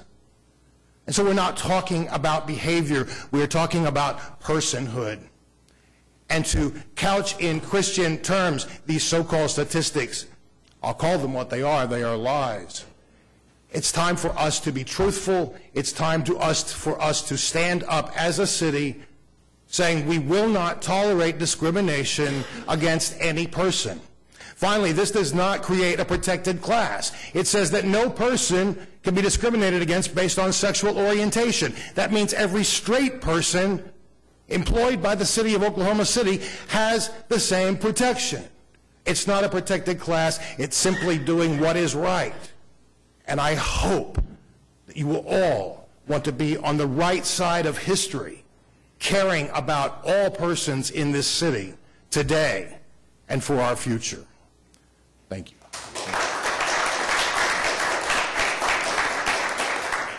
And that concludes our list of citizens that have asked to be heard on this matter. Any other comments from council before we vote? Mayor, Your Honor, if I may, would it be appropriate if I asked Ms. Berry to answer a couple of questions from personnel? I'll give the privilege to the councilman, yes. You know, unfortunately, this, I think, has kind of been blown out of proportion as far as the issues that are involved. But Ms. Berry, from a personnel perspective, once this resolution is passed, does an individual that may fall under this group have a different set of processes that they go through? Are they entitled to a different set of procedures if they feel like this type of discrimination exists or occurs? Councilman, the process will remain the same as it currently exists. Any employee that believes they've been discriminated against can come to our office and file a complaint, and we'll investigate. But it doesn't create any additional or improved processes that aren't already there. Is that true? That is correct. Okay. If I could ask the same question in a different manner, though, if it's not passed and a person feels like they've been subject to discrimination that's a member of this group, will they have any less abilities to present this concern to your department or through the process that currently exists? No, sir. Whether you pass the resolution or not, an investigative and complaint process is available to all of our employees. Okay, thank you. The point the reason why I bring that up is that's my understanding, and I appreciate everybody's comments that have been made this morning. And if we could somehow shift over to reviewing a financial statement or something along those lines, I'd feel more comfortable. But I have to deal with this just as all the other members of council. I've received a lot of comments both for the resolution and against it. You know, and they all make very good points concerning their reasons as to why we want this. Ward 5 is a very diverse ward in Oklahoma City. We have some of the most affluent neighborhoods in the city, whereas we also have some neighborhoods that are very challenged in the northern parts of Ward 5 especially. That area tends to gain most of my attention because they tend to be individuals with not much resources, unfortunately sometimes not much education. Those are the people I feel in my role on the city council I have the greatest obligation to. Those who are with resources and strong education background, they tend to be able to take care of themselves. But those who do fall into a minority, do fall into a situation where they're not able to speak out on behalf of themselves, I really do believe we, in our role as city councilors, need to come in and help them whenever we can. I am certainly torn by this question. I never want to give any individual an indication that I have a problem with them. I'm against them for any particular reason. I'd like to feel like we in Oklahoma City look at everybody on their own merit. And again, if this issue could just, this resolution didn't have to come before us, that would be my preference, because I do think the city, with the personnel department as well as management across the board, will never allow discrimination to take place. On the other hand, at the end of the day, people don't look back as to your reasoning unfortunately, as to why you vote one way or the other. They just look at the vote. And I'm afraid to issue a no against this resolution tends to issue a negative perception to a particular class, which is what I'm not attempting to do. But I do certainly struggle with this issue and have received probably more comments about this than certainly any other matter. So I just wanted to share those thoughts. Thanks, David. Skip?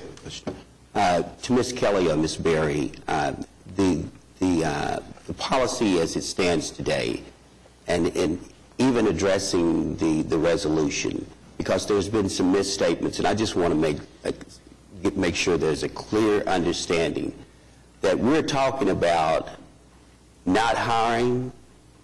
We're talking about employees that already work for the city of Oklahoma City. Is that correct? In reference to our personnel policy and the resolution that's being asked for? That would be in all aspects of employment, whether it's through the hiring process, those employees that are currently employed, or those that are being considered for dismissal. We'll make sure our processes are fair and are objective.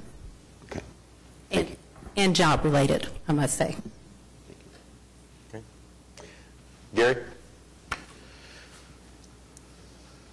Well, once again, I'm torn with, I told myself to keep my mouth shut this morning, but David, I think the statement that this has been blown out of proportion is an understatement.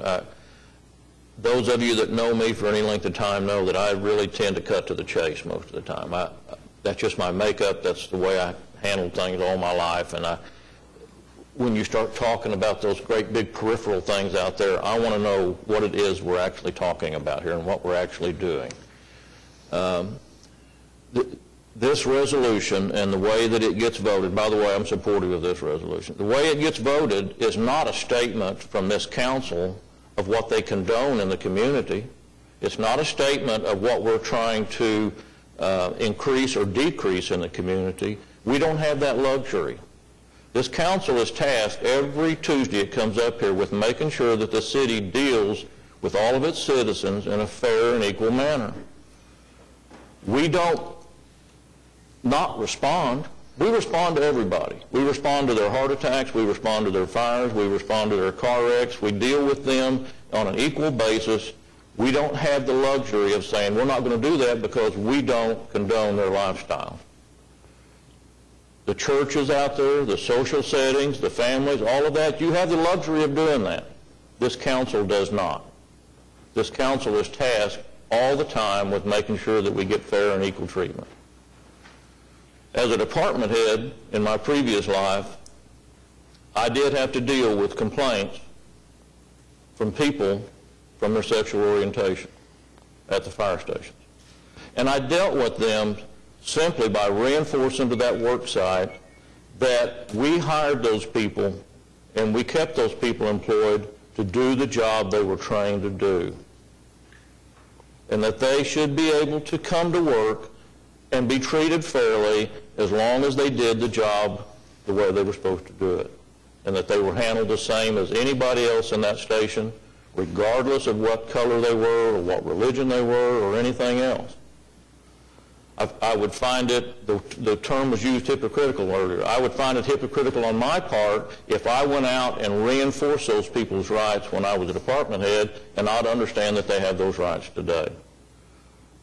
I just don't think that what we're voting on today simply says that we're going to make sure that our employees get the same fair treatment that we give our citizens. If we're willing to respond to those citizens of a different sexual orientation and give them the same services that we give every other citizen in the community, why aren't we willing to treat our employees the same way? And that's the reason I will support it. Okay. Any other comments from council? All right. Ed, it's your resolution. Do you want to make a motion? Do we have a second? We have a motion and a second.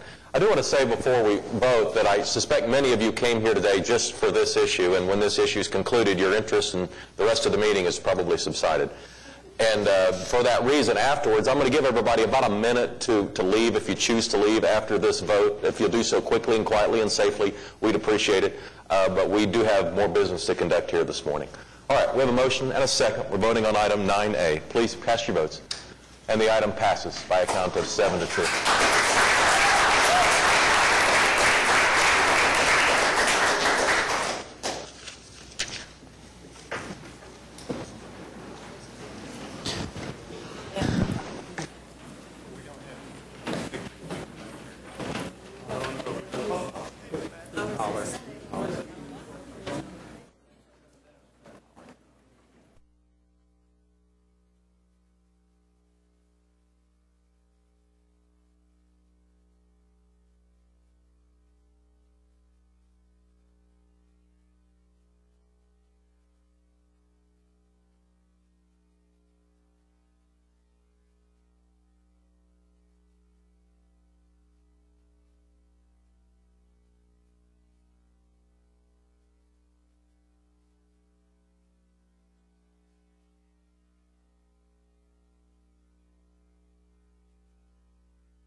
We are on items from council. However, I've been informed that there's a Convention and Visitors Bureau meeting at 10:30, and so I'm going to move Mike Carrier's presentation up so Mike can get to that meeting.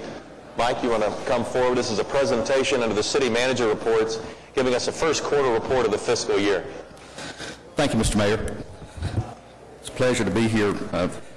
I'm always interested in coming to council, and it seems that I always wind up reporting to you all after some of the most interesting and thought-provoking decisions that you all are required to make. So, and I always seem to be able to clear the chambers when I get here too. So, but it's a pleasure to be here. We have had a very good first quarter of the year.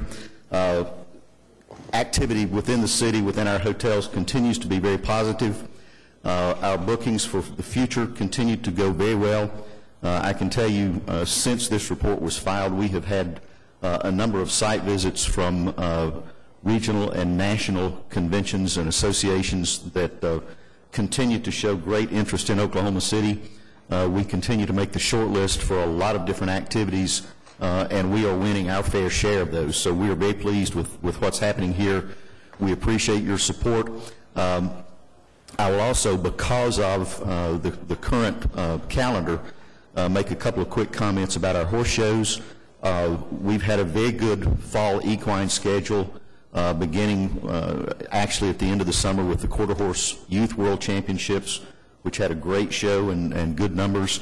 The Morgan Horse Show, which followed the state fair, had higher entries and higher attendance than they had last year.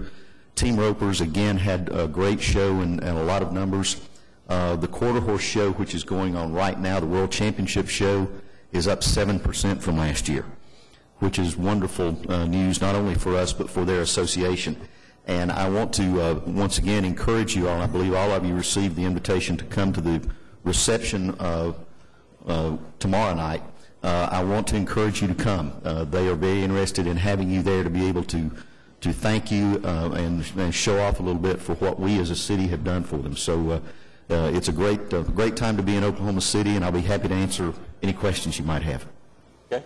Questions for Mike on the CVB report, which is in your packet? Mike, have you thought about what the impact may be if we don't have an NBA season? Well, it will obviously impact us. The major impact with the NBA, obviously the teams not staying in some of our hotels, television crews, etc. The real overnight stays with the NBA seem to occur more toward the end of the year as we get into the playoffs. We get a lot of weekend stays, people that come here for ball games, etc. Right now, our hotels are, they've canceled games through the 15th of December.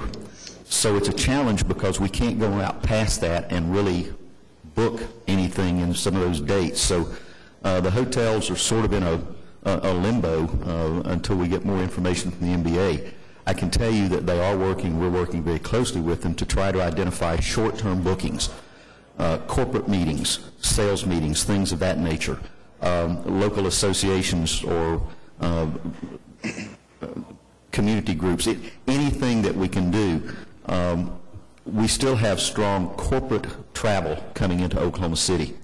What this does is perhaps open up some of our full-service hotels downtown that typically get used, but we still are seeing good numbers coming in. We just have to be proactive as quickly as we can once we know what the situation is going to be. It's the same thing that Gary is facing in booking concerts or anything of that nature.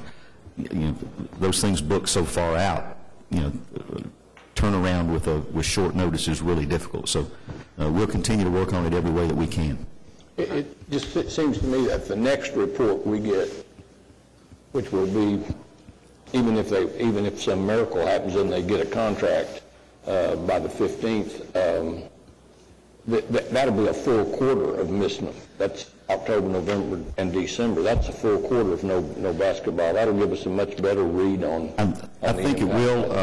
I think the third quarter is going to really be when we start to see what the true impact is, because that will be January through March, the height of the season, when there really not a lot of other activities in terms of outside of normal conventions, etc. But it's before you get into baseball, it's after football's over, things of that nature. So I think then's when we'll really begin to see what kind of effect it has. Okay, Pat? Your Honor, just a quick question, hopefully a short answer. Mike, can you give me an estimate of what the total impact, economic impact of all our tourists, visitors, conventions is on Oklahoma City on an annual basis? On an annual basis, and a year. Did you say occupancy, hotel occupancy, or just the whole impact of visitors, tourists, and conventions in Oklahoma City's economy? The state just released the biannual report from U.S. Travel Association.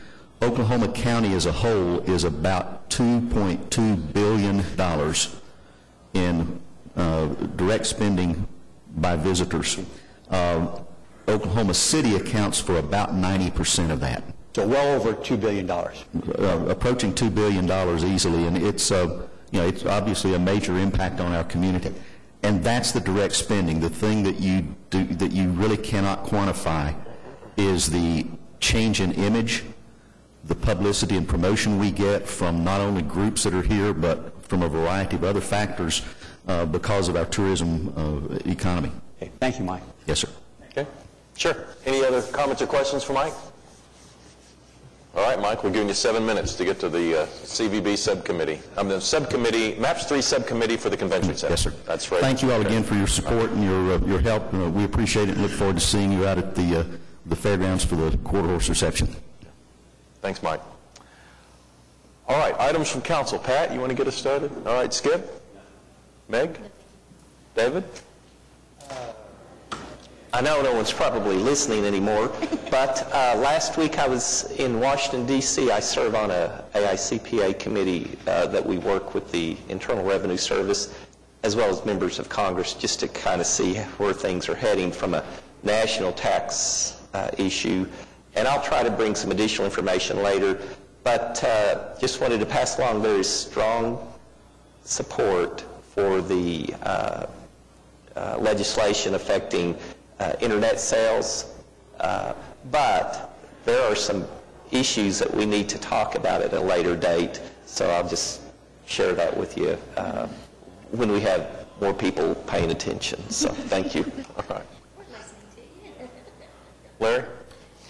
I'd like to thank the residents of Meridian Hills and Don Hummer for the reception that my wife and I got last week at their neighborhood meeting. They're doing great work out there. And then tonight, the Windsor Oaks neighborhood has a meeting at Windsor Hills School to elect officers for next year. And then Thursday night, Windsor Forest and River Park also have their neighborhood meetings. I hope to see a good crowd of neighbors at both of those meetings. Thank you, Your Honor. Ed? All right. City manager reports. On to item 10B, I assume, at this point. Yes, sir. Well, as Craig Freeman's coming up, I want to frame this a little bit. This has been an issue that we've talked about for several months. Actually, council took some very strong interest in this project actually a couple of months ago and asked the engineer and architect to do some specific things as they began to do their preliminary report. And primarily we've gone from a reconstruction to new facilities over there. And we have a gap of about $12 million.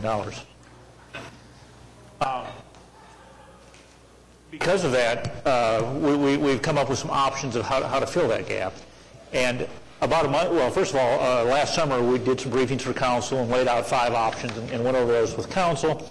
About a month ago, we had a council meeting where we went through the building presentations, and at that point in time, we approved the preliminary report and gave direction for the 2 new buildings, laid out 5 options for filling the gap, but did not ask for any direction on those 5 options at that point in time, saying we'll come back again in a month and discuss that further.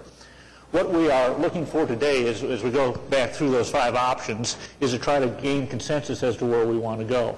We're not asking for a final decision today, and if it appears that we all want to go for option, whatever option it is, we'll bring that back next week and we can have a resolution to adopt that funding choice and go forward with that.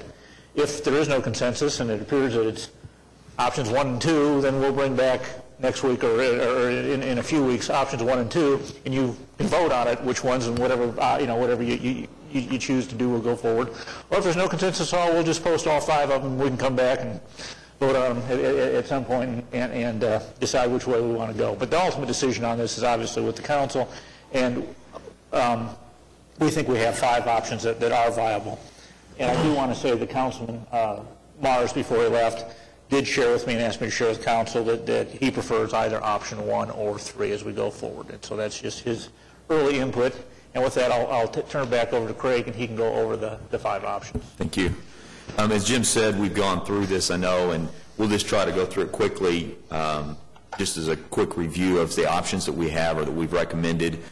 We do have a $12 million gap that we're trying to address based on the current estimates of the costs for the reconstruction and renovation of some of the facilities. The first option, the first 3 options deal with use of the MAPS 3 use tax, the companion use tax with the sales tax. This use tax is completely at the discretion of the City Council. And so we have 3 options with MAPS 3 use tax. We have 1 option with doing revenue bonds, and then a 5th option with going back on the next GO bond authorization. If we do the MAPS 3 use tax on option 1, we'd recommend 1 consideration is just paying for it with cash. There's no repayment, no internal transfer or loan, no repayment of this. What it would do, right now the plan is we're using the MAPS for Kids use tax for police and fire fleet replacement, and that's something the council approves each year with the budget, considers and approves. The plan has been that we would be able to move into using the MAPS 3 use tax for this same purpose into the future. Right now the projections are that it would take us with what we have in the MAPS for Kids use tax and then moving into the MAPS 3 use tax, that we would be able to go through about 2019 on our 2019 on our replacement program. If we do the MAPS 3 use tax and just pay with cash, it would take 1 year off of that replacement program. So at the end of that time, either in 2018 or 19, we're going to have a decision to, or before that time, have a decision of an alternate funding source for continuing police and fire fleet replacement either way. This option would take that down by 1 year, so we'd have to have that decision made at least 1 year earlier. The second option... You may interrupt you. So it takes us beyond the life of the MAPS 3 exactly use right. tax. Yes, sir. Tax. That's correct. Okay. It's either 1 or 2 years beyond the end of the tax. All right. That's correct.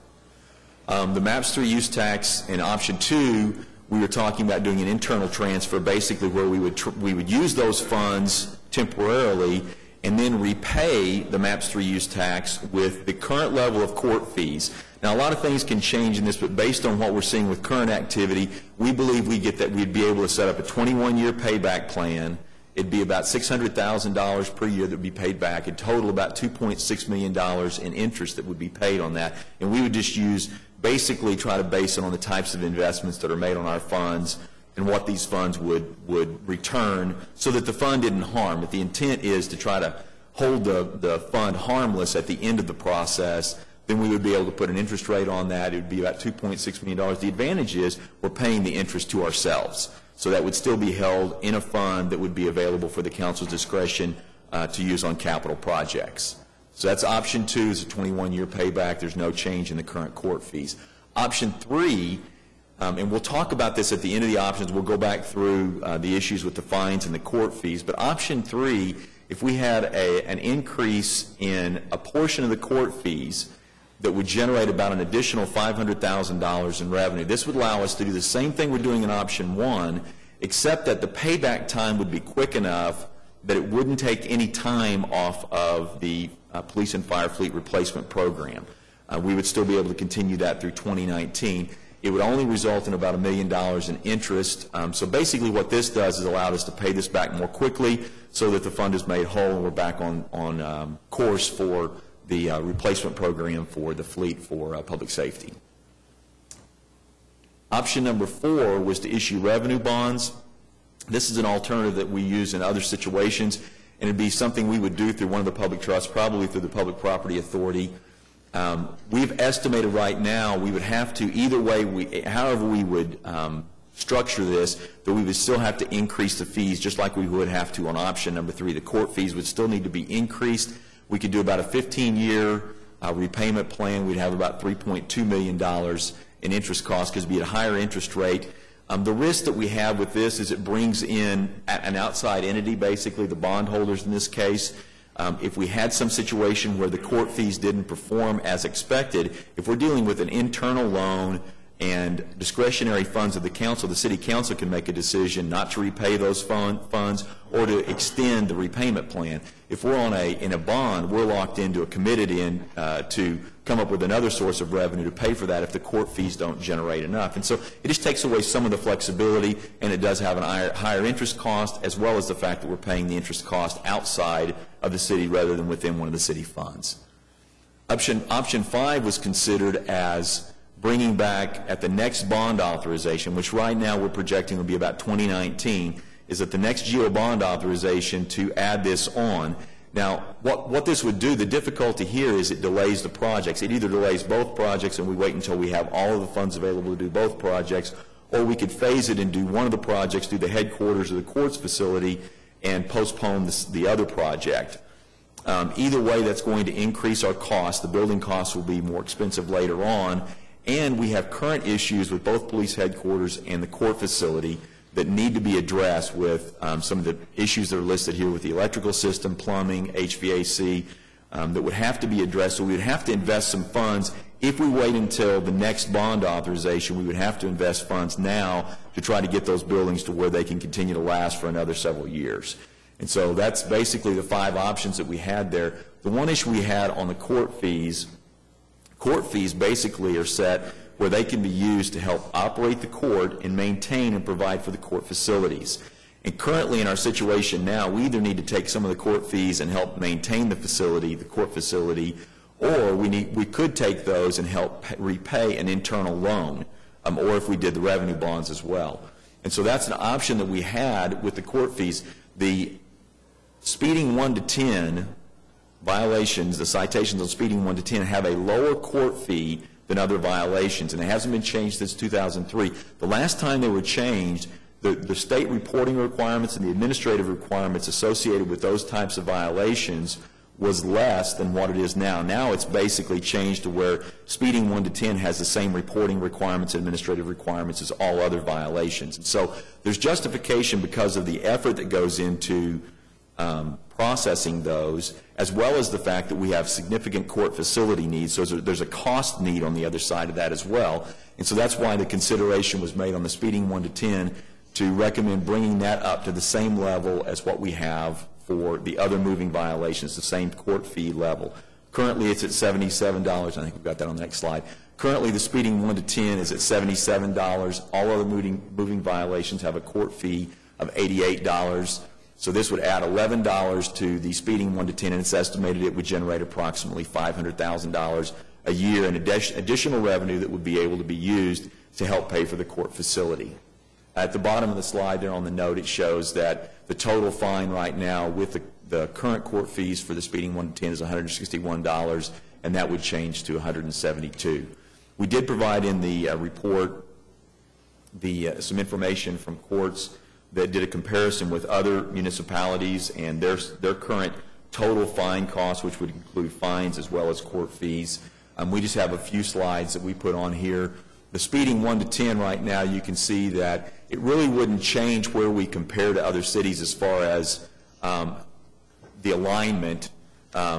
We would still be basically the 4th highest on the total court fine, the fine and court costs, but it would increase that cost. So we still have the Highway Patrol, Oklahoma County Sheriff, that's a little bit higher than that, and then there's Little Rock, Arkansas, and Dallas, Texas, that are above that even.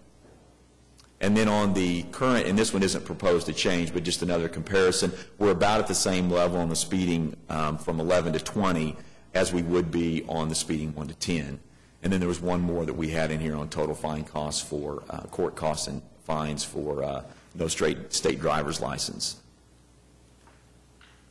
So basically the staff's recommendation right now is that we go with option number 3, which would require the increase on the court fees for speeding 1 to 10. It does allow for the quicker repayment time so that we get that taken care of, we make that fund whole, and it doesn't take away any of the future discretion of the council on being able to use that for the fleet replacement program or for other purposes. And I want to point out that that's a soft recommendation by council. We put together 5 recommendations that we think all are feasible, and I can argue the pros and cons on all of them. And I think even internally all staff did not agree as to which option we're going forward. But some of the council did ask what staff would favor, and that is one that we kind of came up with a consensus on. I know there are some real good reasons to just go with one and just take it out of the MAPS 3 use tax and cut off one of the year and be done with it. There's some merit to that. And I know that some of you have also expressed a desire to put it off into a future vote, a GEO bond vote. And you know, all of those are acceptable options. We didn't put an option out there that was not acceptable, but we do think you can argue some pros and cons on each of those options. So you're saying use the MAPS 3 use tax money because it's available now, and then we'll pay back that fund with the increased court fees, assuming that those revenues come in higher than they are currently. Yes, sir. Yeah. So that's the recommendation. David? Your Honor, well, I certainly agree with option number 3. I would not want to vote for anything that would possibly reduce the public safety fleet. So that first option, I'd be against that. On option 3, not that I'm suggesting we look at this, but if the increase in fees did not create enough additional revenue after 3 or 4 years, could we then issue revenue bonds, kind of have a combination? If the revenue projections don't pan out, we're going to come back to you at some time in the future, and we're going to have several options of how to fill that, whether it's going to come out of the general fund, whether it's going to come out of the MAPS 3 use tax, whether we're going to issue revenue bonds. We'll look at different options at that point. There would be a lot of flexibility there for the council, even extending the time period, saying we're going to pay it back in a longer time period, because they are discretionary funds. Well, I do like option 3. It has the lowest interest rate, and again, we were just paying interest back to ourselves, so it's just borrowing from one fund to the other. Anyway, that's my preference if we're asking for any input from council. I like option 3. Thank you. Skip? Where the funds is presently being used from the court fees, I mean, would that be depleting a project that these funds are presently supplying revenue for?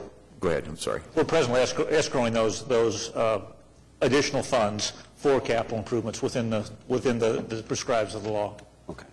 Don't I remember, though, some state law that indicates you should have your fines based on the cost of your court system? Yeah, that's the whole premise, Mayor, that we are doing that. But because of the fact that we've had some increased citations over the last year, it exceeded that, and so we're taking those funds and setting those aside for those purposes set aside. Or we could lower the fine. We could. Yeah. All right. Yeah, Larry? A comment and a couple of questions. I'm in favor of raising the expense. We can justify, Jim, the $88 for the speeding fine to cover our cost? It's within the guidelines of state law. Okay, so I'm in favor of that. But I'm a little bit confused over the statement that if we took option 1, we would be taking away from our replacement. It would not affect what police and fire equipment we would replace until we got out to that year out in the future. That's right. It just takes 1 year off of the plan the way it stands currently. So the police and fire next year and the year after and the year after that would still be getting all of their equipment replaced. That's correct. And so then it would be a decision of how we fund that 1 year out in the end. Right. And the MAPS 3 use tax would have expired by then. That's correct. So we could, even if we take 1 year off, it will still go beyond the time of the MAPS 3 sales tax or the MAPS 3 use tax. Either way. Yes, sir. It's just depending on whether it goes 1 year beyond or 2 years beyond. Okay. So we're still going to have to deal with doing something to replace vehicles out there in that great by and by. Whether we do it 1 year or 2 years, we're still going to have to do something. Yes, sir. Based on that, I don't see any danger in taking option 1. I'd lean toward option 1. That's just my preference. Yeah, with increasing the fees on another reason, just on the fact that that's where the expense is, on the merits. Merits of that alone. Hold on, I'm reading option 1 again. Option 1 is a straight borrow of the MAPS 3 use tax and eliminating 1 year at the end. Yeah. Yeah, I mean, I want to continue to look at it, but I kind of lean that direction too. But could do a lot of different things. I don't think there's a bad decision here. I mean, I think every decision in front of us is a responsible decision. There's just different ways to do it. The flexibility that option 3 gives us lets us look out into the future and make some decisions based on it. I guess maybe in response to Councilman Greenwell's point, though, I'm afraid if the revenues aren't there to repay us back, the option to do revenue bonds is probably less likely than it is if we've got strong revenues coming in. So it's, but it would provide us lots of other ways to deal with it. So while we're discussing this on television and to an audience that may include some media too, I also want to point out that the MAPS 3 use tax money is not the pot of money that's used for the projects that were voted on by the voters 2 years ago. It is an associated tax, but it has largely been assumed that this money would be used for public safety capital expenses, as it was with the previous MAPS for kids projects. So sometimes that's easily confused. That's right. Probably confuses us sometimes, but so don't feel like you're not up to date if you don't understand it. But this is in no way taking money away from the projects that were voted on in 2009. Yeah, Ed. I'm still investigating. I don't have an opinion today. I do just want to voice one concern, and that's maybe the precedent for future shortfalls. Looking back, this is before we've even broken ground. Before we've shoved one shovel of dirt, we are 32% short. And I guess it goes to the legitimacy of what's presented to the voter during the bond. You present to the voters that we're going to build this for $36 million, and it ends up being $50 million. We had an entire mayor's race because of shortfalls on the arena, and we took it to the people and said, do you want to continue or not? I think that there are implications for this. If costs, actual construction costs get higher than the $50.6 million, but also for future MAPS projects and what happens with shortfalls with those. But one concern I have is about the studies that we're paying for and employing to help us make recommendations or put things in front of the voters for bonds. And this study clearly came up way short. And one concern is that if you're minimizing the pain, you're basically enabling the same kind of studies that are just way off. I mean, for a study to be off by 32%, before we even get started just doesn't seem adequate. I think it goes to an issue of the legitimacy of the vote. And I think at some point you take it back to the voters and ask them what they want to do. This has nothing to do with having a police headquarters. Let me make that clear. It's the process and whether we can present those kind of votes to the taxpayer that are off by so much. Thanks. Any other comments or questions as we continue to look at this issue? Based on the feedback this morning, I will bring back resolutions for both options 1 and 3, and then we can vote on that at some time in the future. Okay. Any other city manager reports? Yes, there's one on Total Care, the subscription on that, and I did want to highlight, I thought it was interesting that during September when we re-signed up, 553 customers who were out of the program opted to get in the program, and 664 customers who were in the program opted out. And so we had a net change of 111 customers, or 0.06%. So that's just saying it's pretty stable, our numbers, as we go forward. We knew we'd have to raise the rate of $365 a month at some time in the future. We don't need to do that this year. We don't need to do that next year, it appears, and so we're at least another year or two down the road before we have to make and reevaluate that decision. But I just thought it was fascinating that it was, our number this year is 0.06% from the number that we had in the previous year. Good news. No one has signed up to speak under Citizens to be Heard. We have no executive session, so unless council has something to say, we're adjourned. All right, we're adjourned.